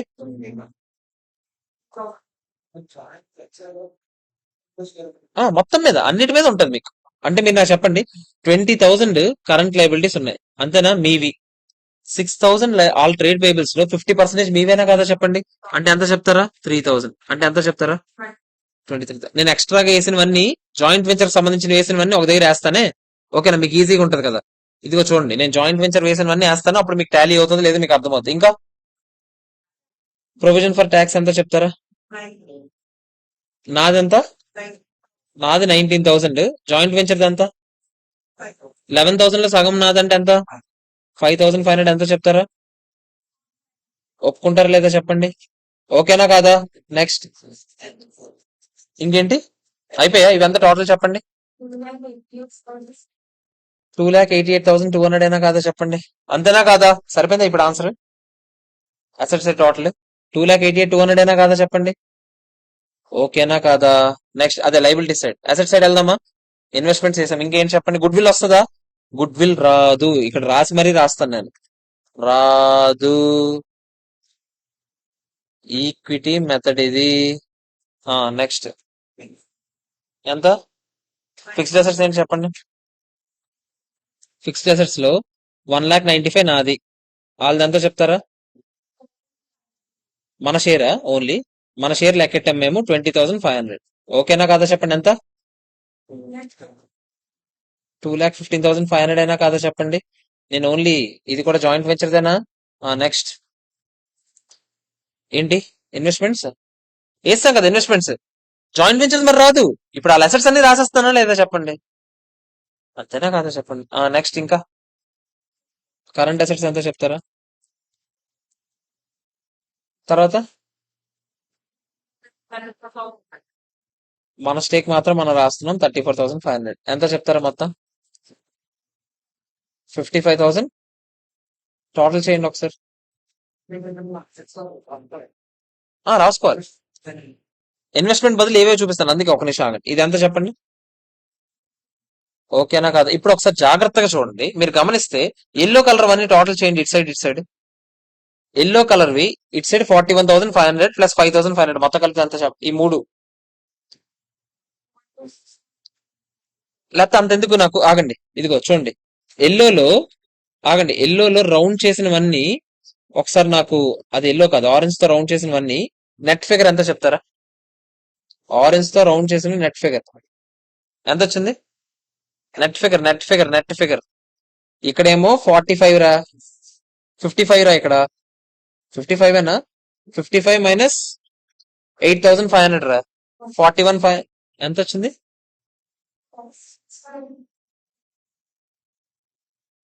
ఎంత వచ్చింది? 46,500 ఏనా? అంతేనా కదా? చెప్పండి. ప్రాఫిట్ ఎంత రికార్డ్ చేసాను చెప్పండి?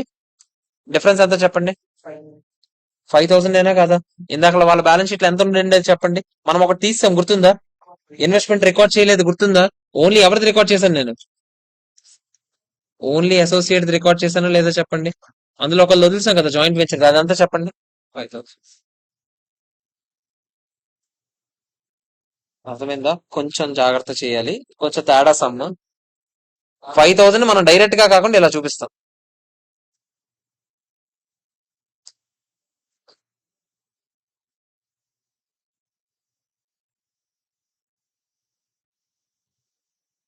ఇది ఒక్కటి కొంచెం జాగ్రత్త రాసుకోండి. ఇది కొంచెం తేడా క్వశ్చన్ అన్నిట్లో. ఓకేనా? ఇది ఒక్కటే తేడా క్వశ్చన్, కొంచెం జాగ్రత్త చూసుకోండి. ఓకేనా? ఒకసారి చూసుకున్న తర్వాత మళ్ళీ మామూలుగానే అనిపిస్తుంది. కాకపోతే ఒకసారి ఫస్ట్ టైం మాత్రం ఒకసారి జాగ్రత్త చూసుకోవాలి. అసోసియేట్ ఈజీయే, జాయింట్ వెంచర్ తో కొంచెం మనం చూసుకోవాలి జాగ్రత్తగా.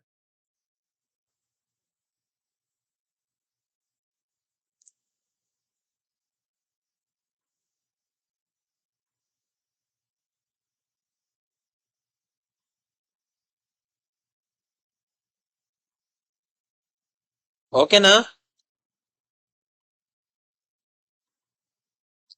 చెప్పండి రా, ఓకేనా కదా? ఏది నెక్స్ట్?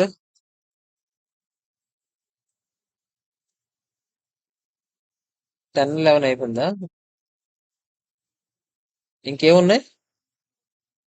2, 4, 5, 9. చూద్దాం. 2, 4, 5, 9. 9 మీకు చెప్పాను కదా హోంవర్క్ అని. అదే టైప్ ఆఫ్ జాయింట్ అరేంజ్మెంట్ కనుక్కోవాలి. 2, 4, 5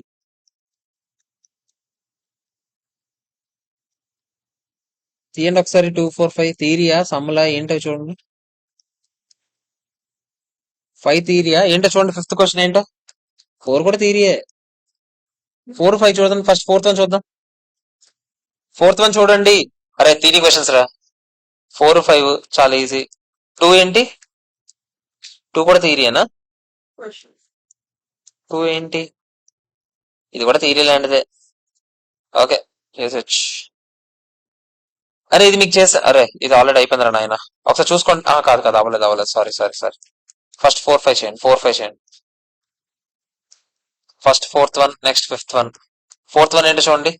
ఏ company AB limited holds investments in subsidiaries and associates. Okay. In its separate financial statements, AB wants to account its investments in subsidiaries at cost. Separate financial statements వాళ్ళు ఏం చేసుకుంటారో చేసుకోండి, మనకెందుకు. Associates ఎలా చూపిస్తారంట? Fair value through P&L account చూపిస్తారంట. Whether AB can carry investments in subsidiaries at cost, ఇలా రకరకాలుగా చేయొచ్చా అనేది క్వశ్చన్. ఓకేనా? కొంచెం థియరీ క్వశ్చన్ ఇది. ఓకేనా? ఒకసారి జాగ్రత్త చూడండి. ఫస్ట్ ఇక్కడ మీరు రీడ్ విత్ 109 చదువుతారు, ఎందుకంటే 109 కూడా ఇన్వాల్వ్ అయింది. ఇక్కడ క్వశ్చన్ ఏంటి అర్థమైందా? మనకి సబ్సిడరీలో ఇన్వెస్ట్మెంట్ ఉంది, అసోసియేట్ లో ఇన్వెస్ట్మెంట్ ఉంది. కన్సాలిడేషన్ గురించి అడగట్లేదు క్వశ్చన్. సెపరేట్ గా ఫైనాన్స్ స్టేట్మెంట్స్ తయారు చేసేటప్పుడు ఈ వేరువేరుగా ఇన్వెస్ట్మెంట్స్ అని కనిపిస్తాయి లేదా చెప్పండి? ఒకదాన్నేమో కాస్ట్ కి మెజర్ చేద్దాం అనుకుంటున్నాడు అంటే ప్రతి ఇయర్ మెజర్మెంట్ ఫెయిర్ వాల్యూ చేయడంట. ఇంకో దాన్ని ప్రతి దాన్ని ఫెయిర్ వాల్యూకి మెజర్ చేద్దామని అనుకుంటున్నాడంట. అలా చేయొచ్చా లేదా అని అడుగుతున్నాడు. ఓకేనా? ఒకసారి జాగ్రత్త చూడండి. Separate finance statements provides that when an entity prepares separate finance statements, India's 27 ఏం చెప్పిందంటే it shall account for investment in subsidiaries, joint ventures, associates either at cost or as per 109 further entity shall apply the same accounting for each category of investments. అదేం చెప్పిందంటే Indus 27 ఏం చెప్పిందంటే, మీరు ఇంకో దాంట్లో investment పెడతారు కదా, సెపరేట్ ఫైనాన్స్ స్టేట్మెంట్స్ తయారు చేసేటప్పుడు మీరు ఏం చేయాలంటే, ఇండియస్ 27 ఏం చెప్పిందంటే, 27 ఏంటి సెపరేట్ ఫైనాన్స్ స్టేట్మెంట్స్ అయినా, అదేం చెప్పిందంటే మీరు ఇలా కన్సాలిడేషన్ చేసినప్పుడు ఏం చేసుకుంటారో చావండి, అదంతా కన్సాలిడేషన్ చెప్తుంది 110. సెపరేట్ ఫైనాన్స్ స్టేట్మెంట్స్ తయారు చేసినప్పుడు నేను ఏం చెప్తున్నానంటే, మీరు ఎక్కడైనా ఇన్వెస్ట్మెంట్ చేస్తే ఆ ఇన్వెస్ట్మెంట్ ని ఫెయిర్ వాల్యూకైనా మెజర్ చేసుకోండి, లేదా కాస్ట్ కైనా మెజర్ చేసుకోండి, మాకేం పర్లేదు. ఓకేనా? కానీ ఒకటి సెలెక్ట్ చేసుకుంటే ఆ కేటగిరీలో ఉన్నవన్నీ అలాగే మెజర్ చేయాలి. అంటే ఒక అసోసియేట్ కి కాస్ట్, ఇంకో అసోసియేట్ కి ఫెయిర్ వాల్యూ మెజర్ చేయొచ్చా? చేయకూడదు. చేస్తే అన్ని అసోసియేట్ కి ఏం మెజర్ చేయాలి? కాస్ట్ మెజర్ చేయాలి. ఇక్కడ క్వశ్చన్ ఏంటి, ఒక అసోసియేట్ కి ఫెయిర్ వాల్యూ, సబ్సిడరీకి కాస్ట్ అంట. చేయొచ్చా లేదా? చేసుకోండి. నేను ఇప్పుడే ఏం చెప్పాను, ఒకే కేటగిరీలో ఉన్నవి అటు ఇటు సేమ్ రీవాల్యుయేషన్ మోడల్ ఇండియా 16 చేసామా? మీకు గుర్తుంటే అసెట్స్ ని కాస్ట్ మోడల్ వాడొచ్చు, రీవాల్యుయేషన్ మోడల్ వాడొచ్చు, ఏదైనా వాడుకోండి. కానీ ఒక క్లాస్ ఆఫ్ అసెట్స్ మొత్తానికి అదే వాడండి. మీకు గుర్తుందా, ఫ్యాక్టరీ బిల్డింగ్స్ అన్నిటికీ ఒకటి వాడుకుంటాం, ఆఫీస్ బిల్డింగ్స్ కి ఒకటి వాడుకుంటాం, ఇలాంటి ఉంటాయి లేదా చెప్పండి? సేమ్ కాన్సెప్ట్ ఇక్కడ కూడా. ఓకేనా కదా చెప్పండి? కేటగిరీ అంటే ఏంటో మొత్తం ఎక్స్ప్లెయిన్ చేసి లాస్ట్ కన్క్లూజన్ చూడండి. AB can carry it's investments and subsidiaries at cost చూపించుకోవచ్చు, దీన్ని ఫెయిర్ వాల్యూ చూపించుకోవచ్చు, తప్పేం లేదని చెప్తుంది. అర్థమైందా లేదా చెప్పండి? ఓకేనా? క్లియరా కాదా? సేమ్ రీవాల్యుయేషన్ మోడల్ అప్పుడు మనం నేర్చుకున్న కాన్సెప్ట్. క్లియర్? 5th వన్ చూద్దామా. T limited is carrying on business of developing light weight and medium weight guns. గన్లు తయారు చేస్తుంది. టీ లిమిటెడ్ అక్వైర్డ్ 48% షేర్స్ కొనేసామంట. ఎక్కడ? K limited. ఆబ్వియస్లీ 48 కొన్న వెంటనే సబ్స్టాన్షియల్ ఇంట్రెస్ట్ అయితే వచ్చేస్తుంది, అసోసియేట్ అయితే అయిపోతుంది. T acquired company, T limited acquired shares to substantiate their position in the industry. Remaining 52% are held by the key management person of K limited. అంటే వాళ్ళ batch ఎవరు, మనకు సంబంధం లేదు. నేను టీ రా, కేరా, టీని టీఈ అని చెప్పాడు రా, కేని కేవై అని చెప్పాడు రా, సొల్లుగాడు ఏదో ఒకటి చెప్పడానికి. ఓకేనా? నా దగ్గర 48 ఉందిరా, వాళ్ళ సీనియర్ మేనేజ్మెంట్ దగ్గర ఉన్నాయంట 52.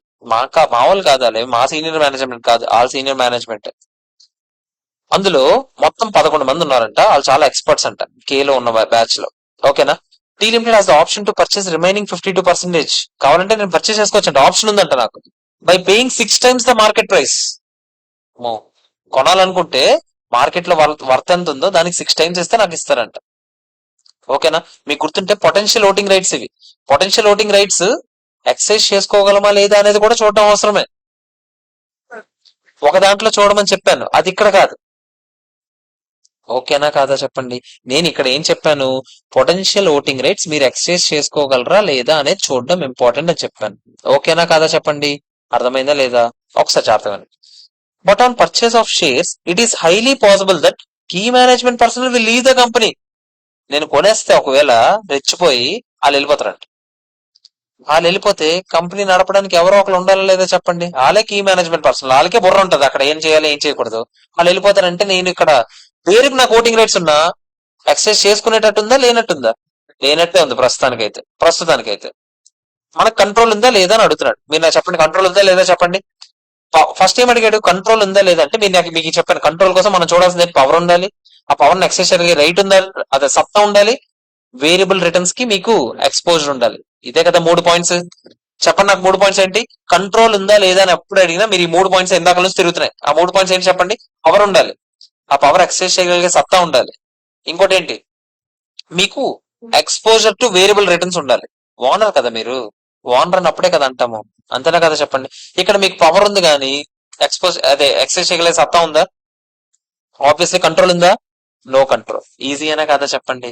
చేసాం ఇది యాక్చువల్గా ఇలాంటి సమస్య. కాకపోతే రెండో క్వశ్చన్ ఏంటో చదవండి.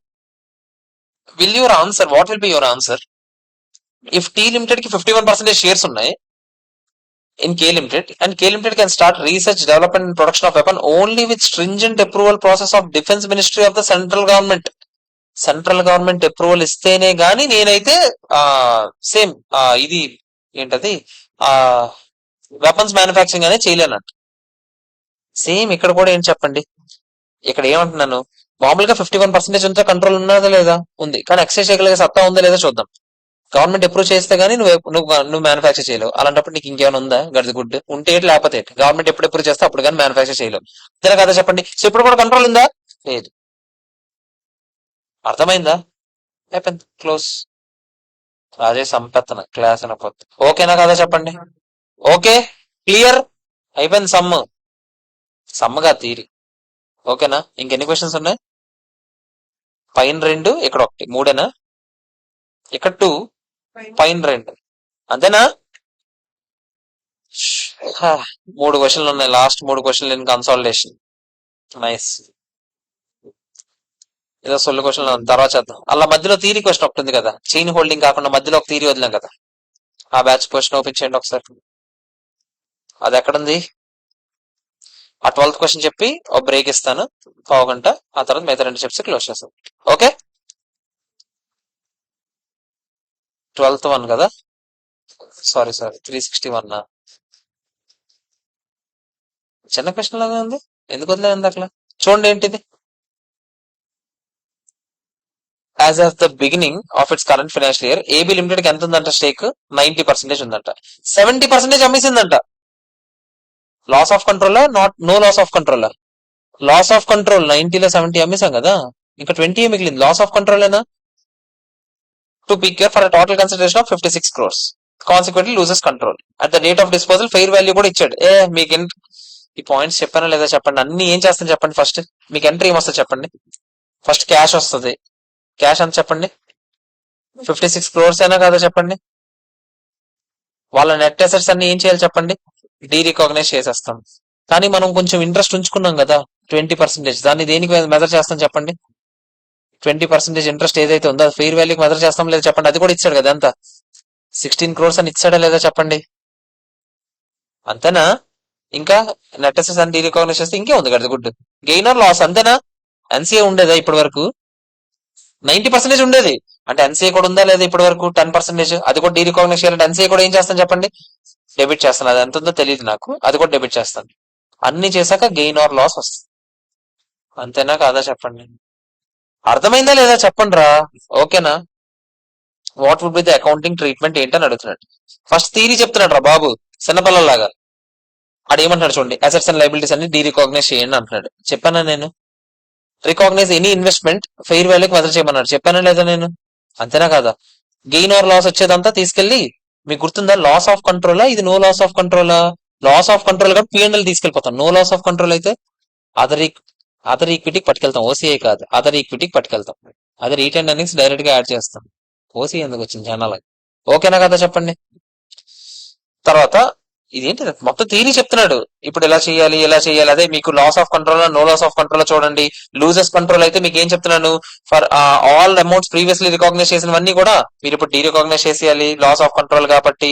సో ఓసీఐ లో ఉన్న ఐటమ్స్ అన్ని మీరు ఓసీఐకే పంపించండి, పిఎన్ఎల్ ఐటమ్స్ అన్ని పిఎన్ఎల్ పంపించండి, మొత్తం అన్ని క్లోజ్ చేసేయండి. సింపుల్ గా చెప్పాలంటే వాళ్ళకి సంబంధించిన ఏవి మీరు ఇంకా రికాగ్నైజ్ చేయొచ్చా, చేయకూడదు. ఓకేనా కాదా చెప్పండి. అర్థమైందా లేదా? కాకపోతే ఒకసారి చూడండి, కొన్ని పాయింట్స్ ఉన్నాయి.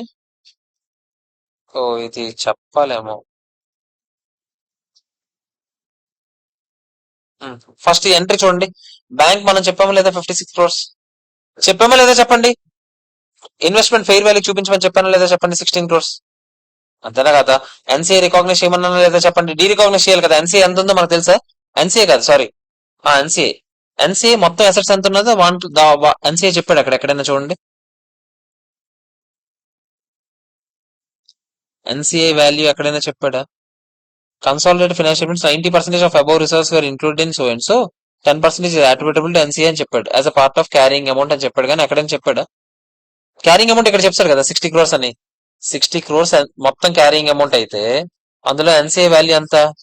10% అయినా అంటే అంత 6 crores అయినా కాదా చెప్పండి. ఓన్లీ డెబిట్ లో ఓకేనా కదా? ఎవరికైనా ఏమైనా డౌట్ ఉందా? 56 crores బ్యాంక్ వేసాను, 6 crores ఎన్సీఏ డీ రికాగ్నైజ్ చేశాను, ఇన్వెస్ట్మెంట్ రిటైన్ చేసుకుంది, ఫెయిర్ వాల్యూకి రికాగ్నైజ్ చేశాను. 2 మొత్తం అసెట్స్ అన్ని డీ రికాగ్నైజ్ చేసేయాలా 60. డిఫరెన్స్ అమౌంట్ అంతా తీసుకెళ్ళి ఎక్కడ చూపించమన్నాను, ఏనైనా కాదా చెప్పండి. అర్థమైందా లేదా? ఈ పాయింట్ ఓకేనా కాదా చెప్పండి. ఇది ఫస్ట్ జర్నల్ ఎంట్రీ ఇందాక నేను చెప్పింది. ఓకేనా? కాకపోతే ఇక్కడ కొన్ని పెంటలు ఉన్నాయి, అవి ఏంటో చూద్దాం. మీకు గుర్తుంటే ఇప్పుడు మీరు ఏవైతే వాళ్ళ తాలూకా రిజర్వ్స్ వాళ్ళు మీ దగ్గర ఉండేటప్పుడు ఓసీఏలో కొంచెం ఇలాంటివన్నీ చూపించారు కదా, అవన్నీ ఇప్పుడు రీక్లాసిఫై చేయాలన్నమాట. ఎక్కడికి పంపించాలి? ఈ పాయింట్ నేను ఎక్కడ చెప్పానంటే బిజినెస్ కాంబినేషన్ లో చెప్పాను. మీకు గుర్తుంటే ఓసీఐని ఎక్కడికి పంపించాలి చెప్పండి. ఆ ఓసీఐ నిజంగా క్లోజ్ అయ్యి ఉంటే ఎక్కడికి వెళ్ళి ఉండేదో దాన్ని బట్టి పంపించండి. గుర్తుంటే మీకు రీవాల్యుయేషన్ రిజర్వ్ అనుకోండి, ఎక్కడికి పంపిస్తాం చెప్పండి, రీటైన్ ఎర్నింగ్స్ పంపిస్తాం రీవాల్యుయేషన్ రిజర్వ్ అయితే. Foreign currency translation reserve PNL పంపిస్తాం. గుర్తుందా, ఎక్కడ చేసాం చెప్పండి, బిజినెస్ కాంబినేషన్ చేసాం. అదే ఇక్కడ కూడా చెప్తున్నాను చూడండి. ఇక్కడ చూడండి, ఫారెన్ కరెన్సీ ట్రాన్స్లేషన్ రిజర్వ్ లో ఏదో డబ్బులు ఉన్నాయంట. ఎక్కడ ఉన్నాయి చూడండి, ఫారెన్ కరెన్సీ ఇక్కడ చూడండి, ఇక్కడ చూడండి, ఫారెన్ కరెన్సీ ట్రాన్స్లేషన్ రిజర్వ్ లో 8 కోట్లు ఉందంట. ఓన్లీ 8 కోట్లు. ఆ 8 కోట్లు ఎక్కడ పంపించాలి చెప్పండి, పిఎన్ఎల్ పంపించాలి. లేదా మీకు గుర్తుందా, అవన్నీ క్లోజ్ చేయాలని చెప్పాను. Foreign currency translation reserve to PNL 7.8 లో మీదంతా 90% కదా, 7.7. ఇది మీకు చెప్పానా లేదా చెప్పండి. వాళ్ళ దాంట్లో ఓసీఐ ఐటమ్స్ అన్ని మీరు ఇక పైన ఓసీఐలో చూపిస్తున్నారు కదా, అవన్నీ రీక్లాసిఫై చేసేటప్పుడు ఎక్కడికి పంపించాలి, మీరు ఓసీఐకే పంపించాలా లేదా పిఎన్ఎల్ పంపించాలా, డిపెండ్స్ ఆన్ ఆ నేచర్ ఆఫ్ ఐటమ్, ఆ పర్టికులర్ స్టాండర్డ్ ఏం చెప్పింది, అంతేనా కదా చెప్పండి. సేమ్ అలాగే ఇక్కడ చూడండి, ఇంకేమున్నాయి అక్కడ ఒక్కొక్క రిజర్వ్ చూడండి. ఈక్విటీ ఇన్స్ట్రుమెంట్స్ అంట 10 crores, equity instruments 10 crores which irrevocable option of. ఇది 109 లో చదువుకుంటాం అన్నమాట. ఏమని చదువుతామంటే, ఈక్విటీ షేర్స్ అయితే మీకు గుర్తుందా, దేనికి మెజర్ చేయాలి చెప్పండి మామూలుగా అయితే. ఈక్విటీని సబ్సిక్వెంట్ గా ఫెయిర్ వాల్యూకి మెజర్ చేస్తాం ఎప్పుడైనా, చెయ్యం, అంతేనా కదా చెప్పండి. కానీ మీకు ఒక ఆప్షన్ ఇస్తాం అనమాట 109 లో. ఏమని చెప్తామంటే, మీరు ఒక ఆప్షన్ ఎంచుకున్నారు అనుకోండి, ఎఫ్ఈటిఓసిఏ ఆప్షన్. ఎఫ్ఈటిపిఎల్ అంటే ఏంటి చెప్పండి, ఫెయిర్ వాల్యూ త్రూ పిఎన్ఎల్. అంటే ప్రతి ఇయర్ ఎండింగ్ కి ఫెయిర్ వాల్యూ మెజర్ చేసి ఆ డిఫరెన్స్ ఎక్కడ పంపిస్తాం, పిఎన్ఎల్ కి. మీకు ఇంకో ఆప్షన్ ఉంటుంది అనమాట, కావాలంటే ఎఫ్ఈటిఓసిఏ ఆప్షన్ తీసుకోవచ్చు. అంటే ఏం తెలుసా, ఒకసారి ఆప్షన్ తీసుకున్న తర్వాత ఫెయిర్ వాల్యూకి మెజర్ చేస్తారు, డిఫరెన్స్ వచ్చింది ఓసీఐకి పంపిస్తారు, అది ఎప్పటికీ ఓసీఐలోనే ఉంటుంది. అర్థమైందా, నిజంగా ఈక్విటీ షేర్స్ అమ్మేస్తే పిఎన్ఎల్కి వస్తుంది, పిఎన్ఎల్ కూడా రాదు, ఓసీ నుంచి డైరెక్ట్ గా అటు నుంచి అట్టే వెళ్ళిపోతుంది. ఓకేనా కదా, ఇది మీకు 109 లో చదువుతాం, ఇక్కడ మనకు అనవసరం. ఓకే, ఇక్కడ మనం ఏం చెప్పలేదు నేను. సో ఆ లాజిక్ ప్రకారం ఇక్కడ ఎఫ్ఈటిఓసి రిజర్వ్ లో ఎంత ఉందంట, 4 crores ఉంది. మీకు ఇప్పుడే చెప్పాను, ఆ 4 crores మీరు అలాగే ఏం చేయాలి చెప్పండి, డైరెక్ట్ గా రీటైన్ ఎర్నింగ్స్ పంపించండి. 4 లో మీ షేర్ ఎంత, 90% కదా, 3.6. అర్థమైందా లేదా చెప్పండి. ఇది నేను మీకు ఇండియస్ 109 లో మాట్లాడతాం, ఏం కంగారు పడాల్సిన అవసరం లేదు. ఓకేనా కాదా. నెక్స్ట్ సేమ్ అలాగే డెట్ ఇన్స్ట్రుమెంట్స్ ఉన్నాయంట. డెట్ ఇన్స్ట్రుమెంట్స్ ఎఫ్ఈటిఓసిఐ, మీరు ఇక్కడ చూడండి, మీకు ఒక థియరీ పాయింట్ చెప్తాను చూడండి. Reclassify FETOC reserve in respect of debt investments attributable to the owners in profit and loss account as per Ind AS 109 read with so and so so. అంటే అది ఏం చెప్పిందంటే, ఇండియస్ 109 డెట్ ఇన్స్ట్రుమెంట్స్ అవన్నీ అమ్మేసినప్పుడు ఎఫ్ఈటిఓసిలో ఉన్న balance అంతా PNL పంపించమన్నది. అదే logic ప్రకారం ఇక్కడ ఎఫ్ఈటిఓసి రిజర్వ్ లో డిబెంచర్ సంబంధించి ఎంత ఉంది, 6 crores ఉంది. ఆ 6 crores లో 90% ఎక్కడికి పంపిస్తాను చెప్పండి, పిఎన్ఎల్ పంపించేస్తాను. సింపుల్ రా. ఇక్కడ మొత్తానికి ఏం జరుగుతుందంటే, ఏది ఎక్కడికి పంపించాలి అనేది క్వశ్చన్ రా. మొత్తం 4 రిజర్వ్లు ఉన్నాయిరా. ఫారెన్ కరెన్సీ ట్రాన్స్లేషన్ రిజర్వ్ ఎక్కడ పంపించాలి, foreign currency translation reserve PNL పంపించమని చెప్పాను, అంతేనా. ఎఫ్ఈటిఓసిఏ రిజర్వ్ అది డెట్ ఇన్స్ట్రుమెంట్స్ వల్ల క్రియేట్ అయితే, డెట్ ఇన్స్ట్రుమెంట్స్ వల్ల క్రియేట్ అయితే ఏం చెప్పాను ఇప్పుడే, పిఎన్ఎల్ పంపించారు.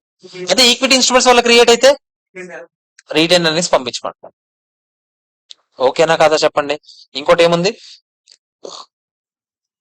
ఇంకోటి ఏదో ఉంది కదా, net defined benefit employee benefits.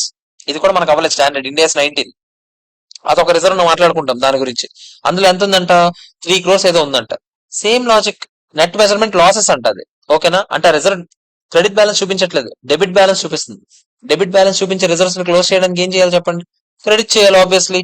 So ఏదది, to net measurement loss reserve FETOC. దీన్ని కూడా ఎక్కడ పంపిస్తాను, డైరెక్ట్ గా రీటైన్ ఎర్నింగ్స్ పంపిస్తాను. సో సింపుల్ చెప్పాలంటే, పైన ఈ క్వశ్చన్ అడిగితే సింపుల్ రా, ఎప్పుడు అడిగిన క్వశ్చన్ రా. కాకపోతే ఇక్కడ 4 పాయింట్లు ఉన్నాయిరా, 4 రిజర్వ్లు ఉన్నాయి. నాకు ఒక్కొక్కటి చెప్పండి. పిఎన్ఎల్ లో ఆల్రెడీ మనం రెండింటి గురించి నేర్చుకున్నాం. ఎప్పుడు బిజినెస్ కాంబినేషన్ ఏంటి చెప్పండి. అక్కడ ఫారెన్ కరెన్సీ ట్రాన్స్లేషన్ రిజర్వ్ అయితే పిఎన్ఎల్ పంపిస్తాం, రీవాల్యుయేషన్ రిజర్వ్ అయితే రీటైన్ ఎర్నింగ్స్ పంపిస్తాం. ఇక్కడ ఎక్స్ట్రాగా ఇంకో 3 నేర్చుకున్నాం. ఆ 3 ఏంటో చెప్తారా. డెట్ ఇన్స్ట్రుమెంట్స్ ఎఫ్ఈటిఓసి రిజర్వ్ అయితే పిఎన్ఎల్ పంపిస్తాం, ఈక్విటీ ఇన్స్ట్రుమెంట్స్ ద్వారా ఎఫ్ఐటిఓసి రిజర్వ్ క్రియేట్ అయితే రిటైన్ ఎర్నింగ్స్. ఇంకోటి ఏంటి, ఎంప్లాయ్ బెనిఫిట్ ఎక్స్పెన్సెస్. అదే ఇండియాస్ 19 మనం ఇంకా మాట్లాడలేదు. ఇండియాస్ 19 లో ఎంప్లాయ్ బెనిఫిట్స్ వల్ల నెట్ మెజర్మెంట్ రిజర్వ్ అని ఒకటి క్రియేట్ చేస్తాం, అక్కడ నేర్చుకుంటాం. అది ఇది అయిపోయిన తర్వాత నెక్స్ట్ స్టాండర్డ్ అదే చెప్తాను. ఓకేనా, అందులో నేర్చుకుంటాం. ఆ రిజర్వ్ అయితే ఎక్కడ పంపిస్తాం చెప్పండి, సేమ్ అది కూడా రిటైన్ ఎర్నింగ్స్ పంపిస్తాం. ఓకేనా కాదా చెప్పండి. ఈ పాయింట్స్, ఇది మీకు అర్థం కాకపోయినా పర్లేదు, ఇది మీకు అర్థం కాకపోయినా పర్లేదు, ఇది మీకు అర్థం కాకపోయినా పర్లేదు, ఎందుకంటే ఈ మూడింటి గురించి డిస్కషన్ అవ్వలేదు కాబట్టి. యాక్చువల్లీ ఇది కూడా అవ్వలేదు, ఫారెన్ ఎక్స్చేంజ్ కూడా మనకు అవ్వలేదు కదా, ఇది కూడా మీకు అర్థం కాకపోయినా పర్లేదు. ఈ 4కి 4 స్టాండర్డ్. ఓకేనా కదా చెప్పండి. ఇందులో రెండేమో 109 లో నేర్చుకుంటాం, ఒకటేమో 19 లో నేర్చుకుంటాం, ఇంకోటేమో ఫారెన్ ఎక్స్చేంజ్ ఫారెక్స్ ఉంది కదా 23 21 23 బారోయింగ్ కాస్ట్ కదా, ఏదైతే అది ఫారెన్ ఎక్స్చేంజ్ లో నేర్చుకుంటాం. ఓకేనా కదా చెప్పండి. సో అక్కడ నేర్చుకుంటాం, మీరేం కంగారు పడాల్సిన అవసరం లేదు. ఆ రిజర్వ్ అంటే ఏంటో నాకు అర్థం కావట్లేదు సార్ అంటే మీకు ఆ భయం ఉండాల్సిన అవసరం లేదు. ఆ రిజర్వ్స్ గురించి మనం అక్కడ నేర్చుకుంటాం. ఆ రిజర్వ్స్ ఎక్కడికి రీక్లాసిఫై చేయాలి అనే పాయింట్ మాత్రం అక్కడే నేర్చుకుంటాం. అది కూడా సబ్సిక్వెంట్ గా ఎక్కడ మెజర్ చేయాలి ఏంటి అనేది అది ఇక్కడ కూడా మీరు వాడాలి. అంతే. ఫారెన్ ఆపరేషన్ అన్నింటినీ మనం ఇండియన్ కరెన్సీలోకి మార్చేటప్పుడు ఆబ్వియస్లీ డిఫరెన్స్ వస్తుంది, ఎక్స్చేంజ్ డిఫరెన్స్, దాని వల్ల క్రియేట్ అయిన రిజర్వ్. ఇవన్నీ తర్వాత మాట్లాడదాం, ఈ రిజర్వ్స్ అన్నిటి గురించి ఇప్పుడు మనం మాట్లాడలేదు. ఓకేనా కదా చెప్పండి. క్లియర్. ఇక్కడతో ఇంకా రెండు క్వశ్చన్లు ఉన్నాయి, ఒక చైన్ హోల్డింగ్, ఒక నార్మల్ థియరీ క్వశ్చన్ లాంటిదే ఆ క్వశ్చన్ ఒకటి. ఓకేనా, ఈ రెండు బ్రేక్ తర్వాత చూద్దాం, క్లోజ్ చేసుకుందాం న్యూ ఇయర్ రోజు. Bye friends. ఇంకో గంట, ఒక పావు గంట, వీళ్ళకి ఒక గంట బ్రేక్ ఇస్తున్నాను, మళ్ళీ కలుద్దాం.